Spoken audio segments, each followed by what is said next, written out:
push the sucker right up close. 3, 2, 1. And we're live. What's happening, man? How are you? I'm cool, man. Up there in LA, it's nice nice weather. to meet you in person. I've seen you in magazines. Yep. I've seen you since, man, like when did you first burst onto the bodybuilding scene? What year was that? I was reminiscing today. First time I came out here was 1990 to Gold's Gym. So I came from UK to do my first professional bodybuilding contest. It was called Night of Champions in New York. And I got second place there and made a real big impact. And the Weeder company that used to be based out here with a Flex magazine and Muscle and Fitness and They're all right that down the stuff. street. They used to be. I don't think they are anymore. No, it's all closed down. Now there's a fence around it and everything. But that's less than a mile away from here. Yeah, the Weeder offices are out there, and you know, Weeder was a big name in bodybuilding, the magazines and everything. So they flew me out here, did my first photo shoot at Gold's Gym, 1990. So yeah, 27 years ago. Man, I remember watching you in those magazines. You were the first guy. Well, you weren't the first guy, but you were one of the first guys that I ever saw in a magazine that I was like, gee, how the fuck is that a person? You were so big, man. Well, Jesus Christ, you were big. That's funny because I look back at some of the pictures now of me and I say, what the fuck? You know? Well, you were going for it. It's extreme. It's and I came into the sport and I wanted to see what I could do. I wanted to like take it as far as I could take it, you know? Well, you represented to me as an outsider looking in this insane determination. You know, like I felt like all the best guys, whether it was Arnold or you or Lee Haney, all the top guys, they always represented not just like the biggest and the most profoundly, ridiculously muscular bodybuilders, but also this extreme dedication that was required to reach that level. Well, you know, you've been around, man. You with martial arts and everything. Any kind of sport is the same thing. What separates the guy that's first from second, from third, or whatever?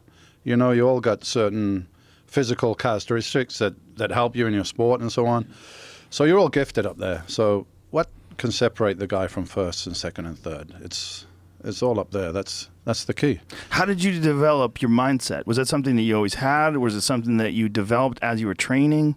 I think it's something I already had. And I kind of left home when I was 16. So I was out on my own on the street. And, you know, you're either going to get smart and you know, look after yourself, or you're going to fall down. There's nobody there to catch me. So that was there from an early age, I think. And I was just very determined to do this thing that I felt I could be good at in order to change my life and change, you know, the projection of my life, the people around me. I grew up on a housing estate in UK. I had no education. I was in a jail when I was 18. So I had all that. That was, you know, the people around me, I was like, I didn't want part of that future. I wanted to do something else, and I got this thing that I was good at, so I'm going to take it and run with it, you know? It's crazy how many people have similar stories like that, where they were in just a terrible environment, and they realized that they had to toughen up, they had to smarten up, and they had to get out of there. And if not for those terrible situations, who knows if they would have ever reached the levels of greatness that they did. I can tell you, from my point of view, I don't think I would have done, because I would be too comfortable. Right. If you're comfortable, you're not going to put yourself through that extreme kind of pressure and pain. And, you know, I wanted to improve my life, change my life. And through the sport, here I am sitting, talking to you on this show. People are listening to me. I've been all around the world thanks to my sport. So it's been great for me, you know. When you meet current bodybuilders, are they like, hey, man, what the fuck? How come you're not a gigantic, huge Mr. Hulk anymore? You're a regular-sized, athletic-looking dude. Yeah. Not really. Maybe some of the younger guys that are coming into this now, but you know, people know me. I was a professional bodybuilder. That's what I did, and I was the best at doing that. But that kind of training and that kind of physique is not going to serve me now. Right. So I do training to be more functional. My goals are more health related now. Whereas before I was a young guy and I wanted to be the best at this thing I was doing. I put everything into that. But you know, that kind of physique's not practical for everyday usage, you know? I couldn't hardly tie my shoelaces when I was 300 pounds. Oh, I'm sure, man. And how tall are you? Like 5'10"? 5'11", yeah. 5'11". So, like, when you were that big, you were just a ball of muscle, just a mass. Yeah, and 300 pounds. I was 300, 310 in the off-season. Jesus Christ. Competing 265, but I mean 265 lean as fuck, dehydrated, you know, shredded. So, yeah. God. That's That's all I did. That was all I did. I trained, I ate, I sleep, I studied. That's just And all what do you my weigh mental now? focus was like lasered on that thing that I was doing. Nothing else. I wouldn't go to the movies. I wouldn't go to dinner if I got home after 11 because I got to be in bed at 11. That was, Wow. that was the regime that I lived for many years, and that's why I was able to beat other people that maybe it could be argued they were more gifted than me, but they weren't willing to do that. So that's what it's all about. Yeah, that's what I had always read about you, and that's what like I said, that was like the impression that I always got. Like what you represented is the pinnacle of extreme dedication. Yeah, and study. We had no internet then.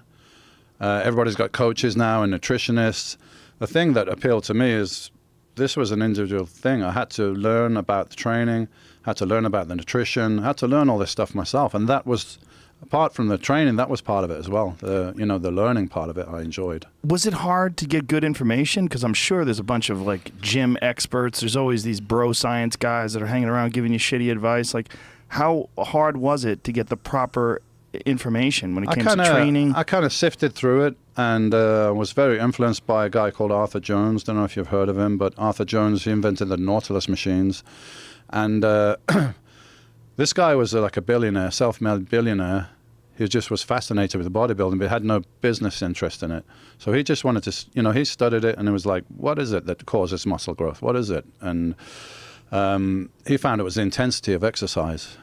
And then there was another bodybuilder, Mike Mensa, who went to compete in the Mr. Olympia, won the Mr. Universe. He took those principles and he used them. So I read all this stuff, and it was very logical. It made sense. And then I tried it out in the gym. And it worked in the gym. And if I trained more often, or if I did more in the gym, my progress would slow down or it would stop. As soon as I cut back and I made the workout shorter and more intense, my progress went. So for me, it was pretty early on I learned how to train properly. And that's why I was competing. I competed in a world championship after 18 months training, which is pretty much unheard of.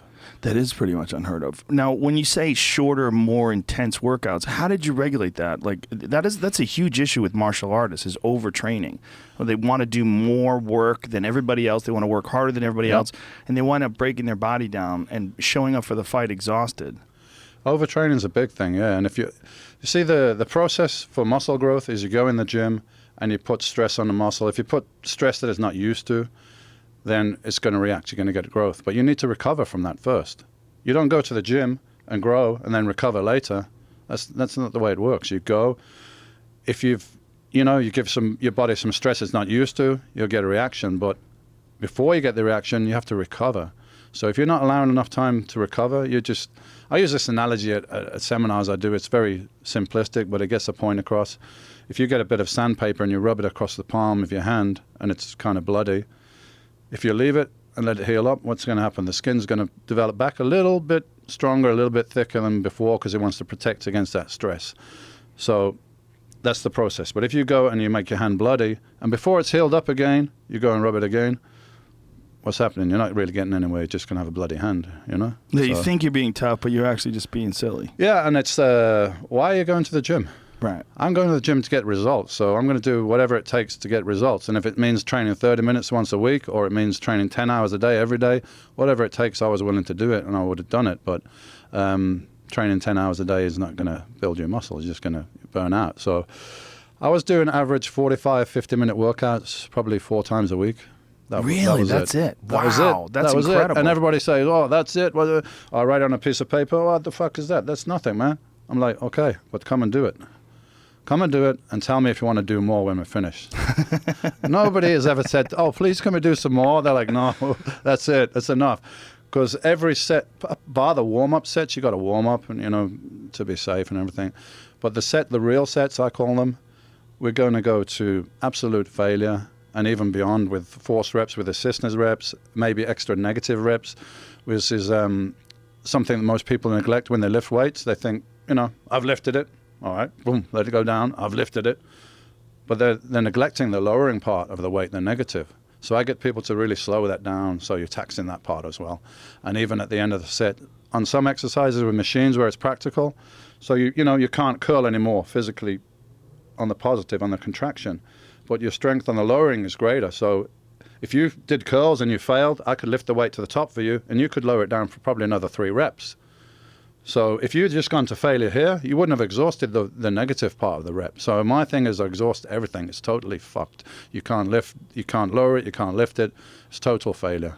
If you do that once on an exercise, then time to move on, do another exercise. How did you develop your protocol? Just trial and error?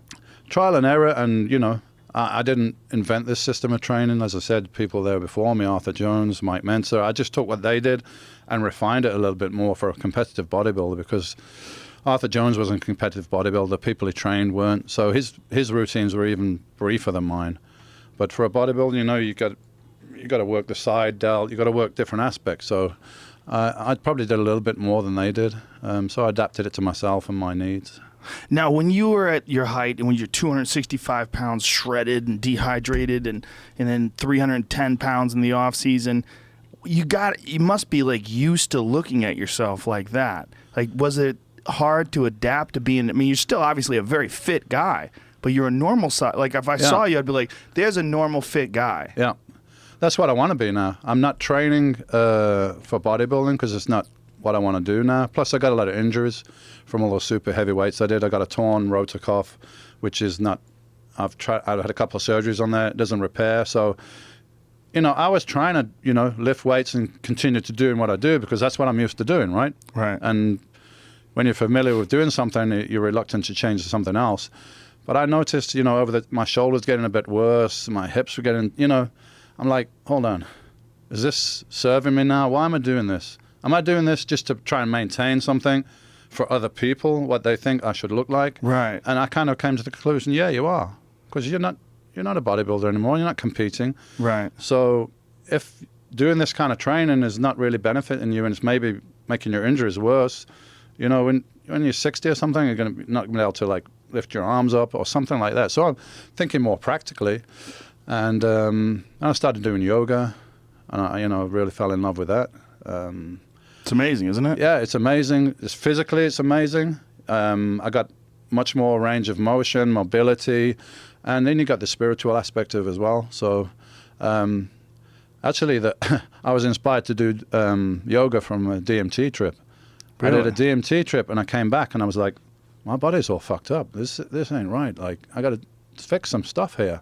Really? What shall I do? And I didn't even, I vaguely knew what yoga was, but I didn't really know what it was. And I got to do something. I got to do yoga or Tai Chi. I don't know what it is, but I started looking into it, and then found a yoga teacher, and I do that a couple of times a week. I found it's great. Every time I do it, I just think I should do more. I did one this morning, and I got up this morning, did a yoga class at 8 o'clock, Gold's Gym, and, you know, on an empty stomach, just had some water and some tea, and I fucking feel amazing all day from that.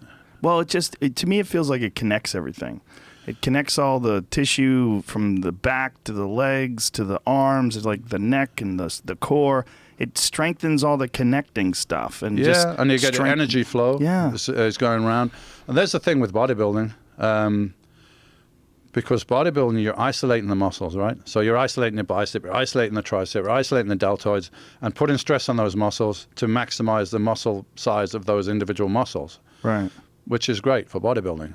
But your body doesn't function like that, you know? Right. If you throw something or you throw a punch or, you know, you don't use one muscle. You use, it's a chain effect. So your whole body works together. And in bodybuilding, you don't really do that. You don't learn to do that. So that's what I've had to relearn, you know? So when you exercise today, like what kind of stuff do you do besides yoga? I do yoga, do some cycling. I live in Spain. We've got some good hills there. So I do, because I like to push, man. I can't push the weights anymore. I can't get in that zone, you know, because of my injuries. So I got to do something else. Yoga is a challenge, you know, and it continue to be like, if I do that until I'm dropped down dead, 80 years old, there's always more that I can do. You know, you can always do a bit more range or a bit more difficult pose. So there's no ceiling there, you know. With the bodybuilding, I've already been on the ceiling. Yeah. You know. I do cycling a couple of times a week up and down the hills. So that's like, you know, it's almost like intervals because you do a hill, it's intense, and then you go flat and it's a bit easier. So I enjoy doing that. What made you move to Spain? Well, I lived in UK. And I started visiting Spain because it's in Marbella in Spain, the south coast of Spain. It's got a very big British community there. Ah. And the weather is amazing. It's like LA. Marbella is like, for me, it reminds me a lot of LA, but a mini LA without all the bullshit and the traffic Like and Santa Barbara. the crime and all that kind of stuff, you know? Right, okay. So that's why I moved there. Oh, that's nice. Now, have you ever looked into anything for your shoulder, like stem cells or things along those No, lines? I had, there's a new surgery now because what happened, I tore my supraspinatus a couple of times. And because the end was badly frayed, they had to chop off the end. So now it doesn't really bridge the gap to the humerus. So it needs a bridge. And apparently there's a new surgery that they can make a bridge now. But I went to see a surgeon and he's like, okay, what's 3 issues here? Pain? Do you have pain? I'm like, no, not really. Have range of motion. Actually, I got more range than the other shoulder. It's a bit loose. So the only issue with mine is strength and stability.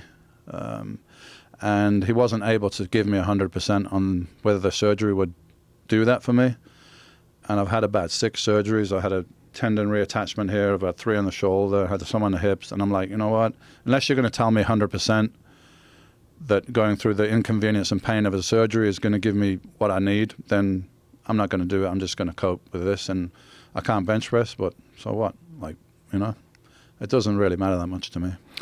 Can you do push-ups or just anything? I can do some push-ups, but probably like 10, where before I'd do like 100 or something. So it's very weak and unstable. So yeah, sure. If I had a surgeon that says to me, listen, man, we're going to do this, and I guarantee you your shoulder's going to be stronger and more stable after it, because you got to sit with you in a sling for like 6 to 8 weeks. You can't shower properly, you can't dress, and pain and all this stuff. So for me to go through that again, I would have to have like, this is definitely going to help. Then I would consider it. Until then, I live with it. They're doing some pretty amazing stuff now with stem cells. Yeah, they can maybe grow some PRP. tendon tissue. So yeah, they can do a lot of soft tissue regeneration. They're also doing it now. The most recent thing is they're combining stem cells with platelet-rich plasma. They're doing it together, and they found that by doing the stem cells and the PRP together, it helps generate new tissue growth better. Yeah, I know my wife, she had a knee surgery and she had the PRP, and the recovery was real quick. So yeah, it's nice. She had meniscus. Is that what it was? Yeah. Yeah. So yeah, if there's any surgeons out there that know how to repair Dorian's shortened supraspinatus, let me know, man. Now, is your situation very similar to what a lot of bodybuilders face after they retire? They're so much stress and strain on the joints and the back and. Yeah, well, Ronnie Coleman, who was Mr. Olympia after me, and he known had to a be serious back super surgery, strong. right? Yeah, he did a lot of really heavy squatting, which also when he was getting ready for a bodybuilding competition, basically doing powerlifting, which is probably not a good idea.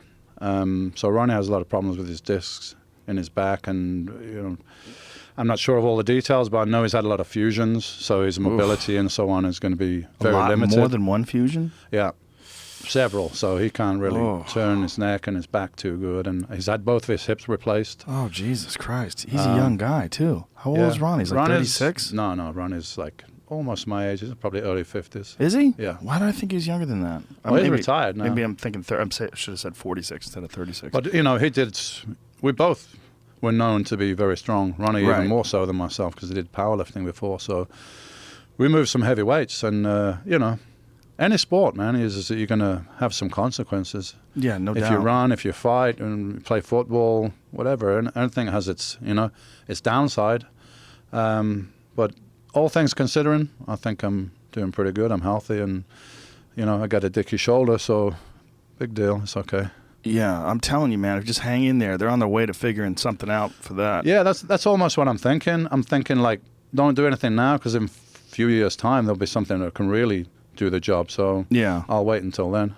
Yeah, the last thing you want to do is get something like, I always tell that to my friends that are thinking about getting discs fused. I'm like, they're so close. They're now shooting stem cells into the discs directly and regenerating disc tissue the same way they've been regenerating meniscus tissue and tendon tissue and things along those lines. Well, I met a guy that trained out here many years ago in LA, and he told me they were, and I've seen before and after x-rays of joints, that the joint's destroyed, you've got no cartilage, so you're looking at a replacement, and these guys have actually regenerated the tissue back. But it's quite a lengthy process of traction, like hanging upside down, and hours of ultrasound, just to push a ton of blood into the area, blood supply, and then you can heal it up. You can actually regrow cartilage tissue, but it's not It's not quick. It's not on the protocol of the, medical association. So they basically push these guys out of business with lawsuits. Well, there's a doctor that we've talked about on the podcast before that recommends hanging from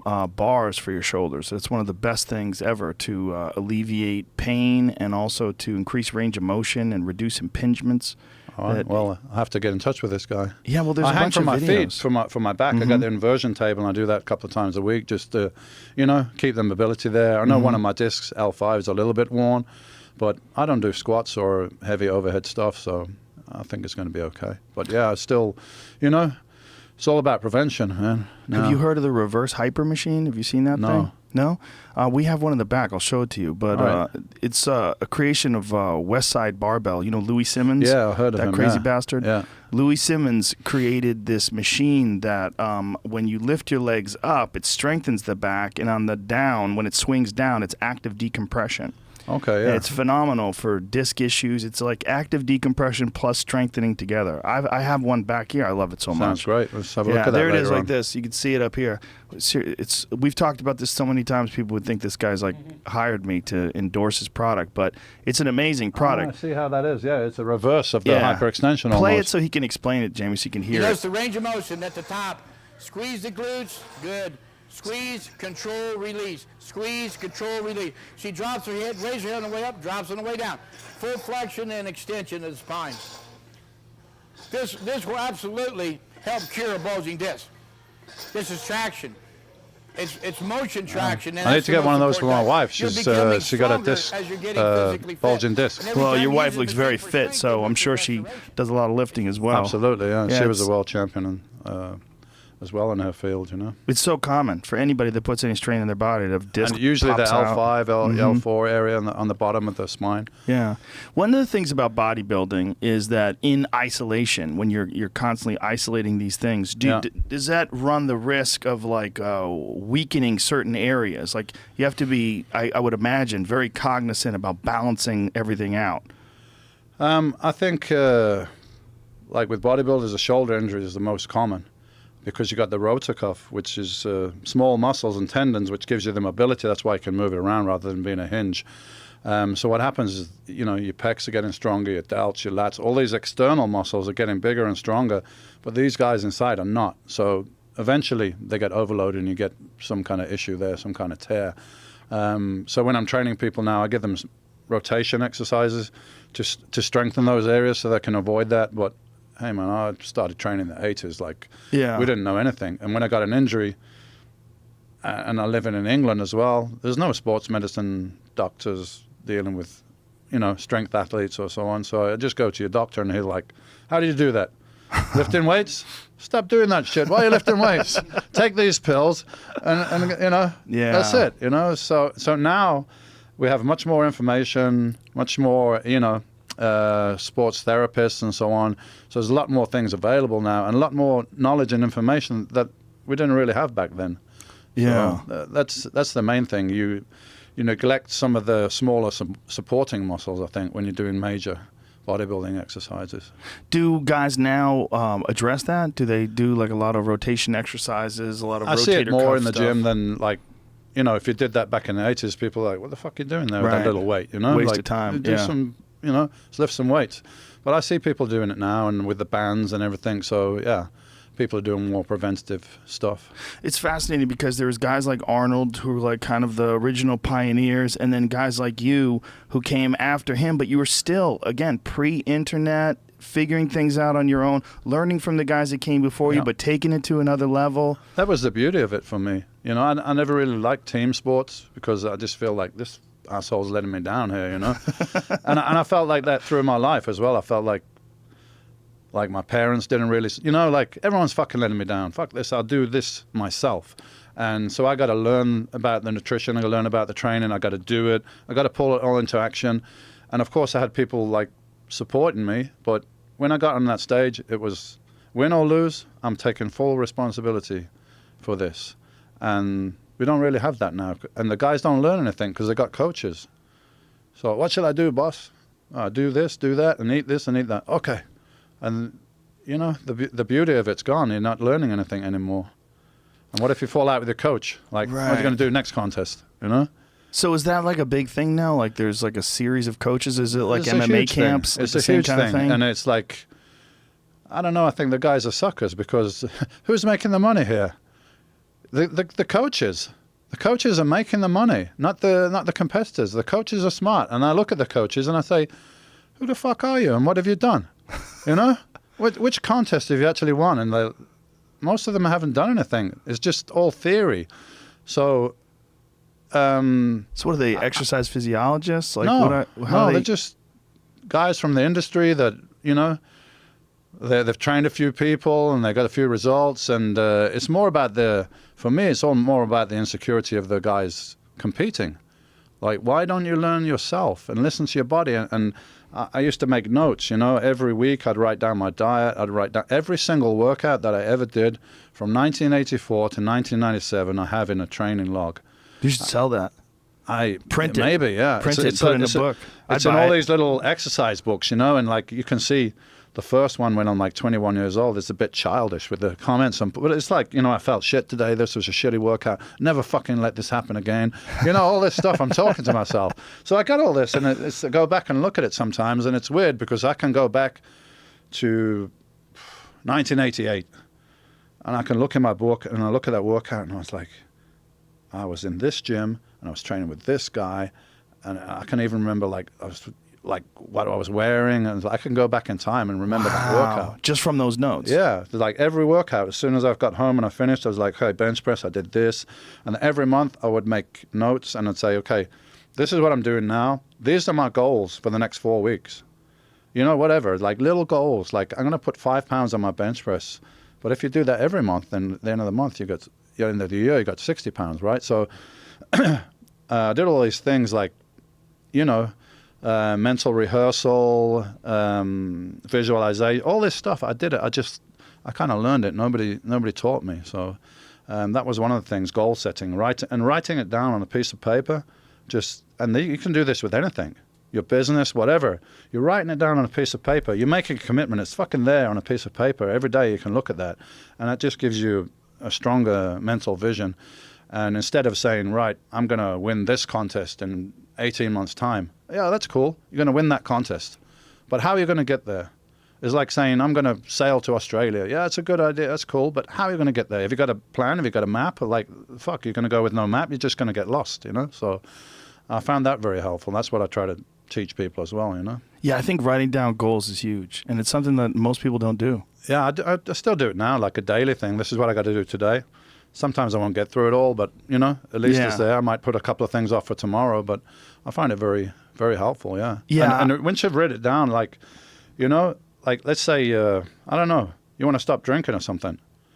Write it down. I'm going to stop drinking alcohol. Sign it. You fucking put it there on your table. Don't just have it as a thought. You've said that, man. You've said it. You've said it. You've made the commitment. You put it on a paper. So you're gonna let yourself down. You're gonna be a pussy. You're gonna be weak, and you're gonna break that. You made that commitment, man. Right. You know, it's there on a piece of paper. So that's strong. You know? Well, especially for the type of person like you, a dedicated, focused guy, like something like that is just extra motivation and it's a scaffolding. Of your exactly. Ideas. It's there. It's solid. You know, it's something. I don't just say it casually. I fucking committed to this. I wrote it down, you know? Yeah, I'm a firm believer. I think you should, at least for a week, you know, at least for your week, set it out and have a little check box next to it. And make sure you can look at that. Like, I did this. I got my workouts in. I got my whatever you need to get done, whatever you're trying to slack off. There's 5 things to do there. I did 4 of them. I didn't do the 5th one because I smoked a joint. But 4 out of 5. But it's still bad. 4 out of 5. I reward myself. If you do write things down, though, you'll just get more done. Even if you don't fulfill the entire even if you list, don't do all you'll of it, get more done. You're going to get more done than if you didn't do it. 100%. It's having a plan, man. Everything needs a plan. If you want to get somewhere, I'll use that analogy. If you want to get somewhere, if you're a captain on a ship, you don't just get on a ship and say, "Hey, let's go sailing and we're going to get there." No, you're probably not. You need a route to get there. Yeah. And you need to know what it takes to get there. Oh, I'm going to do this. I'm going to do this fight. I'm competition. Yeah, cool.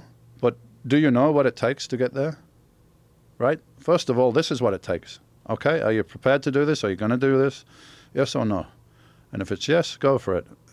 if it's too much, be honest, I just don't fucking do it. There was a time when you were at the top of the heap where there was debate as to like what a bodybuilder should look like. There was like the Frank Zane look, which was like a strong, obviously fit guy, but much smaller and just symmetrical. And then there was you that just came out like the fucking Hulk, and then it was almost like overwhelming for a lot of people. And then there was this debate to try to figure out. Absolutely, Because when I look at a bunch of bodybuilders on a stage and they're trying to pick out who's number one, who's number two, I'm like, I can't. I mean, I always assume that it's like a lot of other things. Like the deeper you are into it, the more you can see the intricacies of it. Whereas for me, a person who's not a bodybuilder, I'm like, they're all fucking huge. How can you tell who's the best? Well, it's a matter of, it's bodybuilding, right? Yeah. So it's muscle size is a big factor. It's not the only factor, but it is a big factor. If you look at the Mr. Olympias, for instance, in the era of Frank Zane, and Frank Zane is a body that probably most people would look at and say, fucking hell, that's it, that's great. And, and probably look at me and say, it's too extreme. But in the era of Frank Zane, who was Mr. Olympia? Was Arnold. Right. Arnold was Mr. Olympia. You could argue that Frank Zane's body is more aesthetic and nicer and prettier than Arnold's, but Arnold beats him. Why? It just was bigger. More freakishly impressive. Yeah, he's bigger. And Lee Haney was 8 times Mr. Olympia. You could argue maybe Lee Labrada or somebody like that was better proportion and put together, but he was much smaller. So, Frank Zane looks like a guy you would see at a gym today, like a regular dude. There's a lot of regular dudes like that. There's a category now. So you got bodybuilding, but you got other categories now that you didn't have. So you got men's physique, which is more of this type of physique they're looking for, very aesthetic, tight waist, everything like that. And you've even got classic bodybuilding now, which is height over weight ratio. So, the guys are not that big. So you've got different categories as a reaction to people not really liking the direction that bodybuilding went in. And I'll take responsibility for it going the size route. And I had a nice physique when I started. I had a nice physique, I had nice abs and everything. But I'm like, if I'm going to do this, I'm going to do this to the max. I'm going to see how far, how big can I get? How ripped can I get? How strong can I get? I want to go to the max. And I don't want people to say, oh, that's a nice, pretty physique. I want people to say, what the fuck is that? That's what I wanted to do. Well, you succeeded in that. You definitely succeeded in that. Yeah, the guy that inspired me before that was Tom Platz. I don't know if you know Tom Platz with the fucking freaky legs. And, he was the guy when I started. He wasn't Mr. Olympia, but he was very inspirational. And when he talked, it was just full of energy and enthusiasm for the training and pushing the body to its absolute maximum. And I remember Tom Platz saying, when I walk out on stage at a bodybuilding competition, I want to see those judges there with the pencil and the paper, and I just want them to fucking drop that pencil and just say, what the fuck is that? His legs were so big. His legs were so freakishly big. Like, that guy had legs. Nobody has really surpassed Tom Platz's leg development, I don't think. To this day, it's fair to say. Now, is that just... It's weird because it's very rare that someone's known very specifically for a body part the way Platz is known for his legs. But Platz made a whole career on the legs, and not only the legs, this passion he had for like pushing himself into the gym to the absolute maximum, and that inspired me to do that and try and take it even further. And that now is missing. That's not here anymore. Now, for me, the bodybuilding and the fitness industry, people are just really more concerned with the cosmetic, the look, and, taking their pictures and putting them on Instagram and all this kind of stuff. They're not really into... it's almost a spiritual side of it, where you want to push yourself to that maximum and see how far you can go and how far your mind can go into the pain and all that kind of stuff. That's not really there anymore. Well, what's missing? Like, what's the element that's missing? Like, why isn't that there? I don't know, man. I mean, maybe it's just a reflection of society in general. People just want stuff like, they want stuff easy now. You know, everyone wants to be famous. Put the picture on Instagram. You don't need to do shit. Just be famous. Go on Big Brother. Be famous for nothing. You've done nothing. Yeah, that's, I don't know. I think that's a reflection of the way things are, perhaps, in everything. But what's the difference in the way the bodybuilders approach it today? I mean, they're obviously doing something because they're still huge, and there's still, you know, these giant guys that are lifting weights. So what element? But if you look at the giant guys that are lifting weights now, they don't look quite like myself and the guys from the 90s. Now the guys are just big everywhere. The waists are huge. Everything's huge. And it's 20 years since I competed in a contest, so I don't exactly know. But the guys are using a lot more different drugs than we used to. I mean, a lot more insulin and IGF, things like that. So I think what you're seeing is in the big guys is somewhat systemic growth. It's like they just got a bit bigger everywhere, and that doesn't look so appealing, I think. Right, when like their guts extend. Yeah, so maybe they're relying more on the chemicals, and they don't really... You know, I haven't really heard anything from any of the bodybuilding champions in the last 10 or 15 years, anything interesting or new or revolutionary in their training methods. It just, you know, they don't really even talk about it that much now. Everyone just does the same stuff, you know. Well, it was at one point in time where no one talked about it at all, right? Like it was, you would get the magazines and they would tell you to take creatine and you could look like me, but everybody kind of knew everybody who knew people. It was somewhat of an inner circle. Yeah. You know, I remember I started in the 80s and I read the magazines and, you know, I saw a few things by Arnold and Mike Mensa where they kind of admitted they used something, but they very downplayed it. Oh, it's only for the last 6 weeks before a competition just to give us that last polish and stuff like that. And I asked a few guys in the gym, and when I first started, they were a bit cagey, like, no, I don't do that. And, you know, later on, I found out they're all doing it, right? Yeah. And it was very much an inner circle in the gym, bodybuilders. Now everybody knows about steroids, and now it's mainstream. And guys take steroids now just for cosmetic reasons because they want to look bigger and harder and quicker. I just equate it to women having a Botox or having some implants. The guys want to look bigger. They don't want to work so hard. They don't want to, you know, they just want it quick, right? So you get guys coming to the gym and they just take steroids pretty much straight away. And they don't necessarily learn how to train really properly. And it's not just competitive bodybuilders now. I mean, it's everywhere. It's everywhere. It's mainstream. You look at Hollywood. You look at hip hop artists. I mean, come on, they're all doing a bit of juice, man. Look, you know, look at Nelly 10 years ago, and look at him now, man. He was just. I haven't really been paying attention to Nelly. No, whatever. There's a lot of them. Nelly, Cool J. I mean, Cool you know, J. they're all jacked, man. I'm you know, there's no fault in me. I can see what's going on. Guys from Hollywood, they want to get in shape quickly for a movie. Right. You know, guys just want to look good on the beach. It's everywhere now. It's mainstream. Of course. There's Nelly. Damn, Nelly's jacked. Yeah.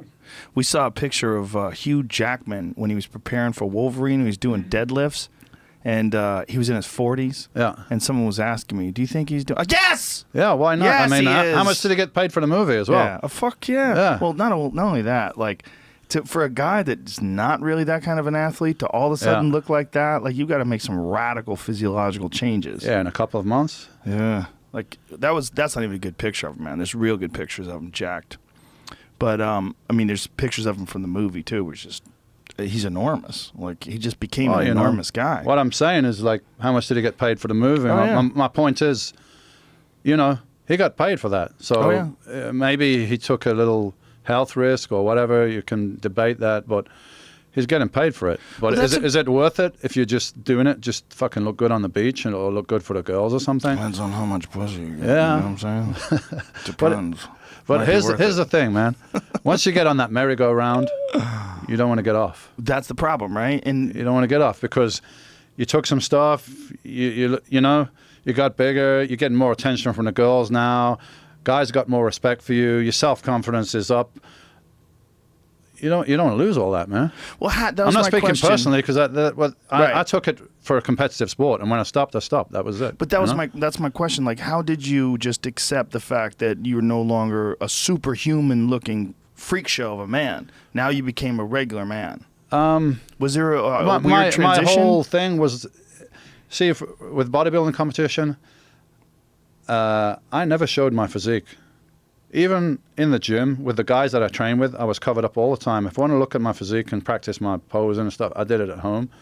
So on the street, I always wore long sleeve. I don't give a shit about anybody else. Why is that? Because I did it purely for competition. But why did you cover it? Why didn't you just dress like with normal? Because it was just like too freakish? unwanted attention all the fucking time. And Right. and I'm not interested in it. I'm a quiet guy, and I just wanted to go about my business and reveal this thing I've been working on. I didn't see it as being. It's almost removed. It's like a statue I'm working on. So I wasn't tied up in like. I was tied up in being Mr. Olympia because that's who I was, and that somewhat a role you're playing. But the whole huge body, and I didn't need that for everyday use. Well, that sort of fits with this whole Spartan image that people had of you. That the image of you was like this guy that was just doing work that other people weren't willing to do in some sort of quiet isolation somewhere. Absolutely, we're in dusty basement. A basement in Birmingham, in the middle of England, where it's not exactly a hotbed of bodybuilding activity. No beaches or nothing. It's an industrial city. So I just locked myself away there and worked on this project, and I loved doing it. I loved like just being in that tunnel, and seeing what I can do. And obviously, the further you get along, the more difficult it is to make any kind of improvements. But I was trying, That's fascinating to look at it that way, as almost like an art project. It was a statue. I was removed. It was not I wasn't like building this body so I could get, admiring from the girls or the guys going to respect. I was already like a fit, strong guy before I started, so I didn't come from that place of like, I need to do this to make myself feel better. I need to do this because I have some talent for it and I can change my life with this, maybe. I didn't know I was going to be Mr. Olympia, but I just knew that if I put my energy into this, something positive was going to come from it. And after a few years, I won the British Championship, and because of that, I was British champion. I didn't have a car. I went home to a one-bedroom apartment with no furniture. I didn't even have a proper bed. I had a mattress on the floor. I didn't have shit, but I won the British Championship, and because of that, somebody put up the money for me to open a gym. Then I had a gym, then I was making an income from my sport. So even if it went that far, it would have been worth it, Wow. I think that attitude is probably what's made you like very healthy, like mentally afterwards. Well, the fact that you're separate from your body and that it was a project. There was a period afterwards that was very tough because I was this guy, I was Mr. Olympia, and this is, it's all I've been doing like since I was 21 years old. And then I got an injury. So my exit from the sport was not calculated. It wasn't when I wanted it. I tore my tricep tendon on the left elbow, and this had already one injury, a bicep tear, but I kind of handled that, and it didn't affect my training too much. But this was almost a complete detachment that I have to have repaired. And after that, I just knew I couldn't lift properly, and you can't compete with the best of the world if you can't lift properly. So I had to retire, and then I was like in limbo. I was like, who the fuck am I, and what am I going to do with my life? So it took me a few years to kind of slowly get back. But it wasn't about, I've lost my muscles, what I'm going to do. Like, it was more about, I don't know what my role is in life. I don't know who I am. It took me a long time to find that. And I think a lot of athletes that retire from sport, they have the same issues. It's a giant issue with fighters. You got this fucking tunnel that you're in, right? It's almost like being at war. Like, it's stressful, but you got this role, and there's this thing that you're just aiming for all the time, and now it's gone. Like, what the fuck are you going to do? Who are you? What it's all about, So it took me years to kind of, come to peace with that. But it wasn't about losing the muscles. It was about losing my goal and my focus and my role in life, I think. Yeah, for a lot of athletes, it's the intensity of life is all of a sudden reduced down to a mundane hum. Yeah, and you're going to become a normal guy now. There's no highs person, and lows. It's just mediums all the time.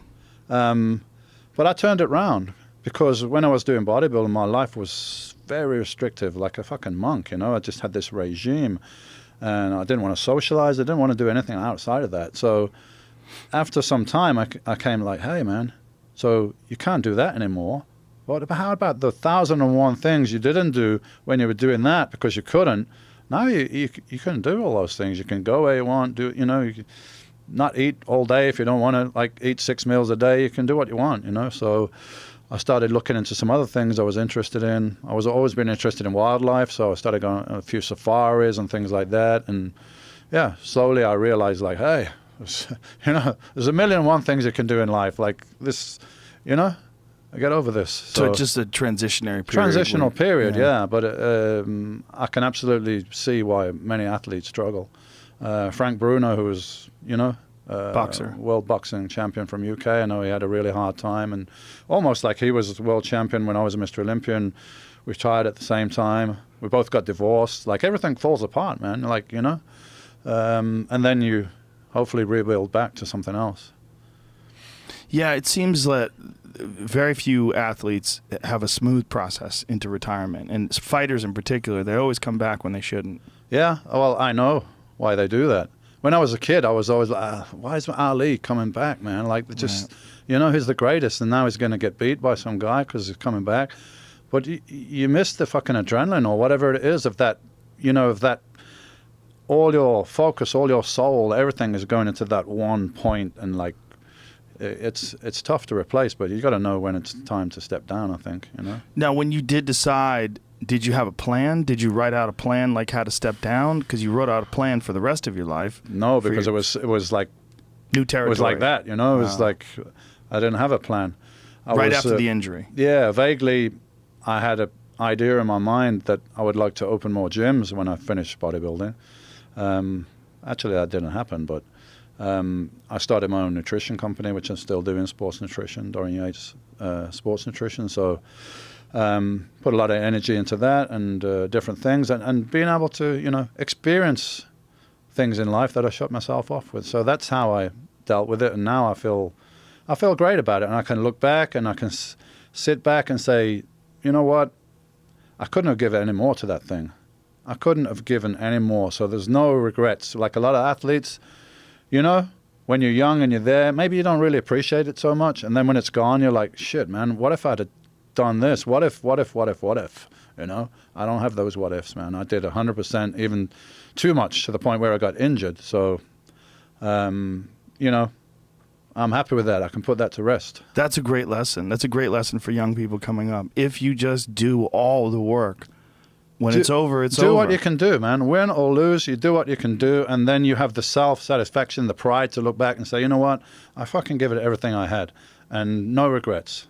And that's the way I feel about it. And I know there's a lot of my contemporaries that compete against me don't really feel like that. That's why a few of them are they're in their 50s and they're making comebacks. That's one of the most horrible things, to see someone who's lived a life of regret.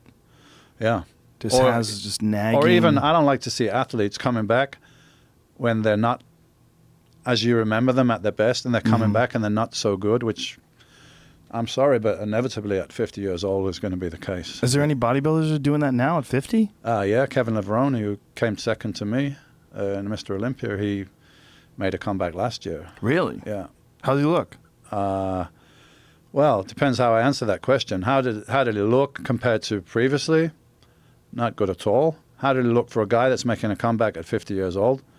Yeah, great. But it's not a 50-year-old guy looking good contest. It's Mr. Olympia. It's the best in the world. So, But if he just tried to make a comeback within a year, doesn't it take like many, many years to get to that kind of shape? So well, here's the thing with bodybuilding. You got a thing called muscle memory.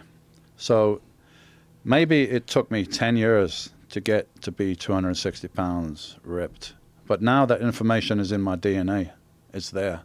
So I could theoretically not train for 10 years, lose all that muscle, and probably get that back in 6 to 12 months. Really? Yeah, absolutely. Well, I've heard of muscle memory, and I know that it's a thing, but has it been physically, have they isolated what causes that or how it is in your DNA?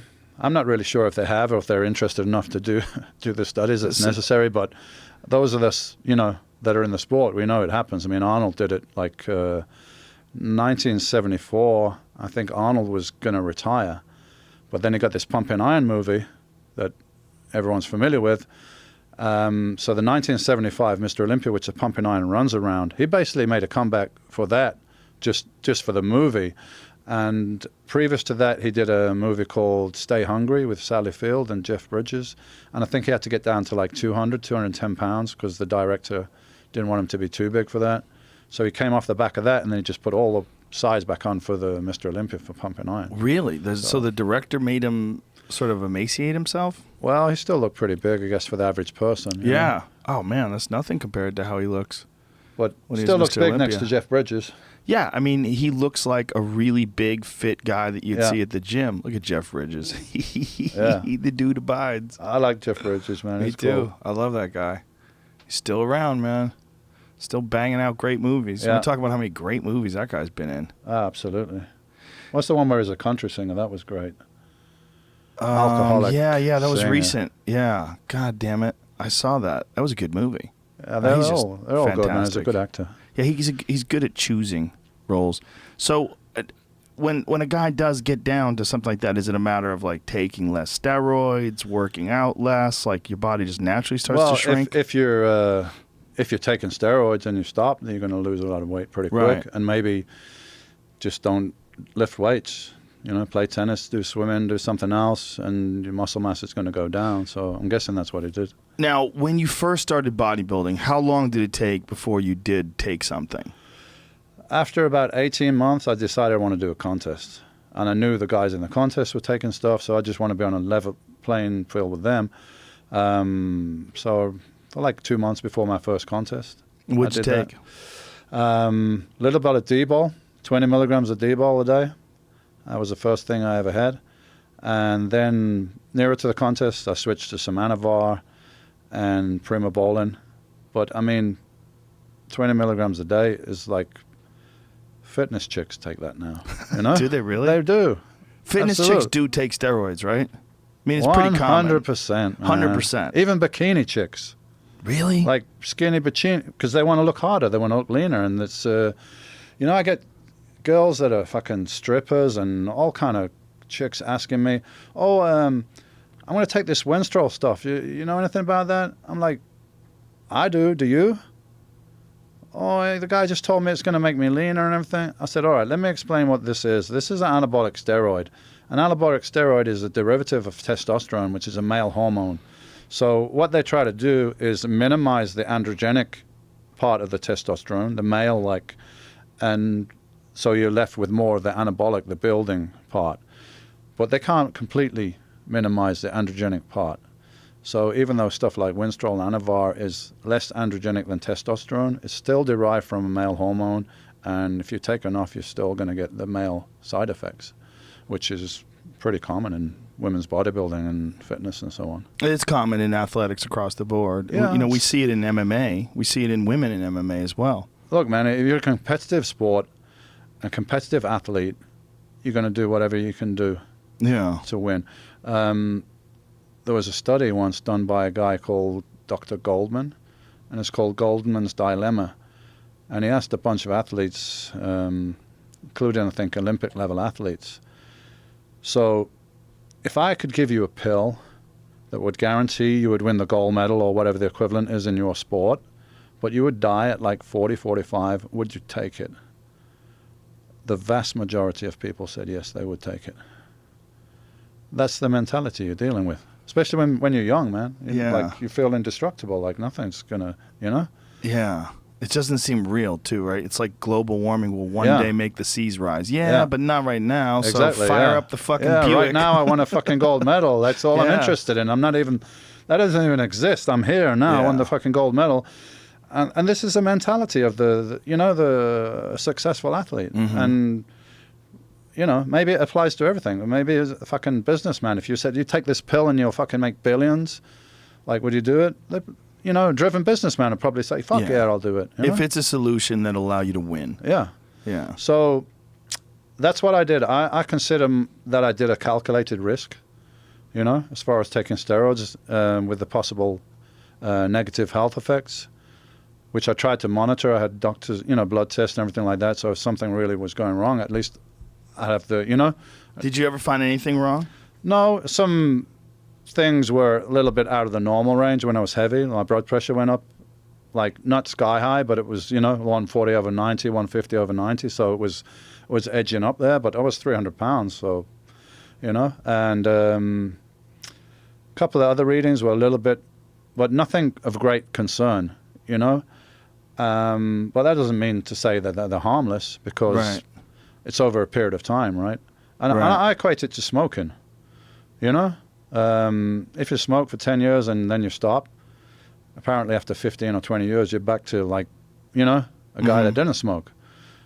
If you smoke for 20 years, 25 years, then maybe it's a different story. Have you ever seen Chris Bell's documentary, Bigger, Stronger, Faster? I haven't, no. I think I'm due to speak with the brothers, right? Yes, the Bells. Chris and Mark. I think I'll be going on their podcast at one point, but I actually haven't watched it, no. Great guys. Really great guys. They've both been on here a couple of times and very knowledgeable. And, Chris is just did a great documentary called Prescription Thugs, too, about the prescription drug industry and getting people hooked on these pain pills. But in Bigger, Stronger, Faster, one of the things that was fascinating about it was he was going over, we were told that this is going to kill you. We're told that all these negative health effects. He's like, but where's the bodies? Yeah. Where are the bodies? When you think about all the things that kill people, obesity crushes human beings. I mean, it is one of the number one causes of death in America, but yet it's looked at obesity, smoking, alcohol, prescription drugs. Oh, all those things. All these things. There have been some deaths in bodybuilding that may be attributed to steroids, and there's been a couple that are definitely attributed to diuretics. Yeah. Which is, diuretics, you lose a lot of water, you can lose electrolytes, you lose potassium and sodium, which regulate your heartbeat. So then you're playing Russian roulette a little bit, and a couple of people played that game and lost. So yeah, that's an interesting thing to point out, because the diuretic aspect is critical. When you see someone on stage and you see them shredded, those guys are basically almost dead, right? I mean, well, probably the least healthiest fucking point you've been at all year is when you're looking like that on stage. And you look amazing. Yeah, you look amazing, but I can tell you, you feel weak as a kitten. You don't feel real good at that point, but you do whatever you got to do, what's required. 1996, when I was competing, they had actually testing for diuretics because there was a couple of deaths, and the people in charge started getting concerned. This doesn't look good, and that affects your revenue and all that stuff. Right. So they attempted steroid testing in 1990, but it affected the guy's look so much that, once you've seen a guy like this, or once you've seen a guy fight like this, or once you've seen a guy run this fast, nobody fucking wants to see anything slower than that or less than that, right? Right. The audience is not interested. So they realize that real quick, fuck this, we just forget about the steroid testing. And anyway, steroid testing is it probably just makes it more unfair, because the guy that's got more information and the clearance times and all that stuff, they're going to stop people from taking it. They're just going to take it and try to get around the test. And it's the same in all sports. And I don't care if it's fucking running, riding, Tour de France, whatever it is, it's going on to some degree. Well, what the UFC has done, and they've self-imposed this, is they've hired Jeff Nowitzki, the guy who went after Lance Armstrong, and he's the head of USADA, and they just do random tests on people. Okay. And the punishments are terrible, 2-year suspension. I mean, I think first time, if you get popped first time for steroids, I think it's a 2-year suspension now for the UFC. And this is self-imposed. This is not even the Nevada State Athletic Commission or any other athletic commission's impositions. And they've radically cut back on the amount of people that are, first of all, caught, and second of all, doing steroids. They're just not doing them anymore. Well, if you do real random testing year-round, then you have a better chance of eliminating something. It pisses athletes off, because you're waking these fighters up at 6 o'clock in the morning when they need their rest, but they take the blood, they take the urine, see ya, go back to sleep. And, that way nobody can be safe. And you've seen a radical change in performances in some athletes that people were suspecting of doing steroids. Yeah. They changed the way they look.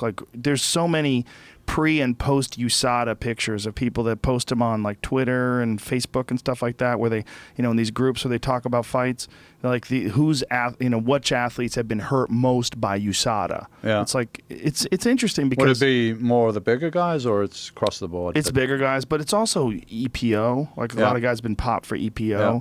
They've been popped for what does that other say? Melatonin. There's another one. God damn it, I'm trying to remember it. But it's a similar thing to EPO. EPO increase your red blood cell count, so you get more oxygen, which would give you more endurance. Yeah, but that's giant in the sport. Yeah. I mean, physical size is not really that much of a consideration. There's very few guys that are like big and muscular. Well, here's the thing with steroids.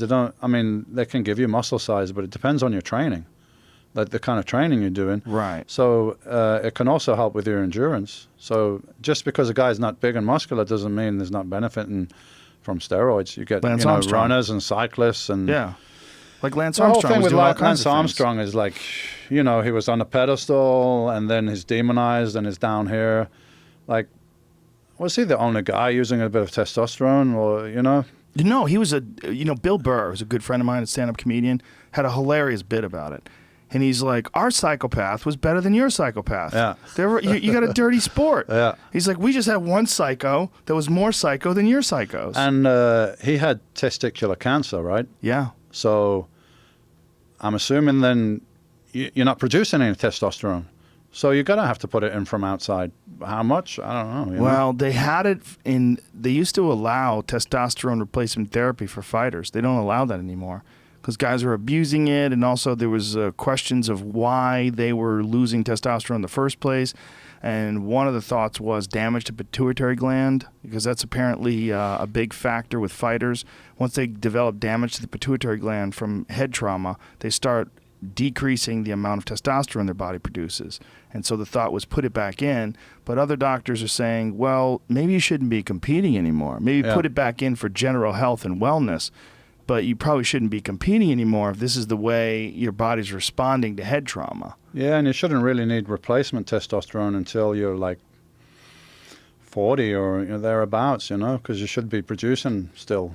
And there's ways to up it, right? Even, in your 40s. There's natural supplements to up it. Diaspartic acid is one. What is diaspartic acid? Diaspartic acid is a compound, I think it's from amino acids. But anyway, they've done studies on it that shows that it can raise your own natural testosterone.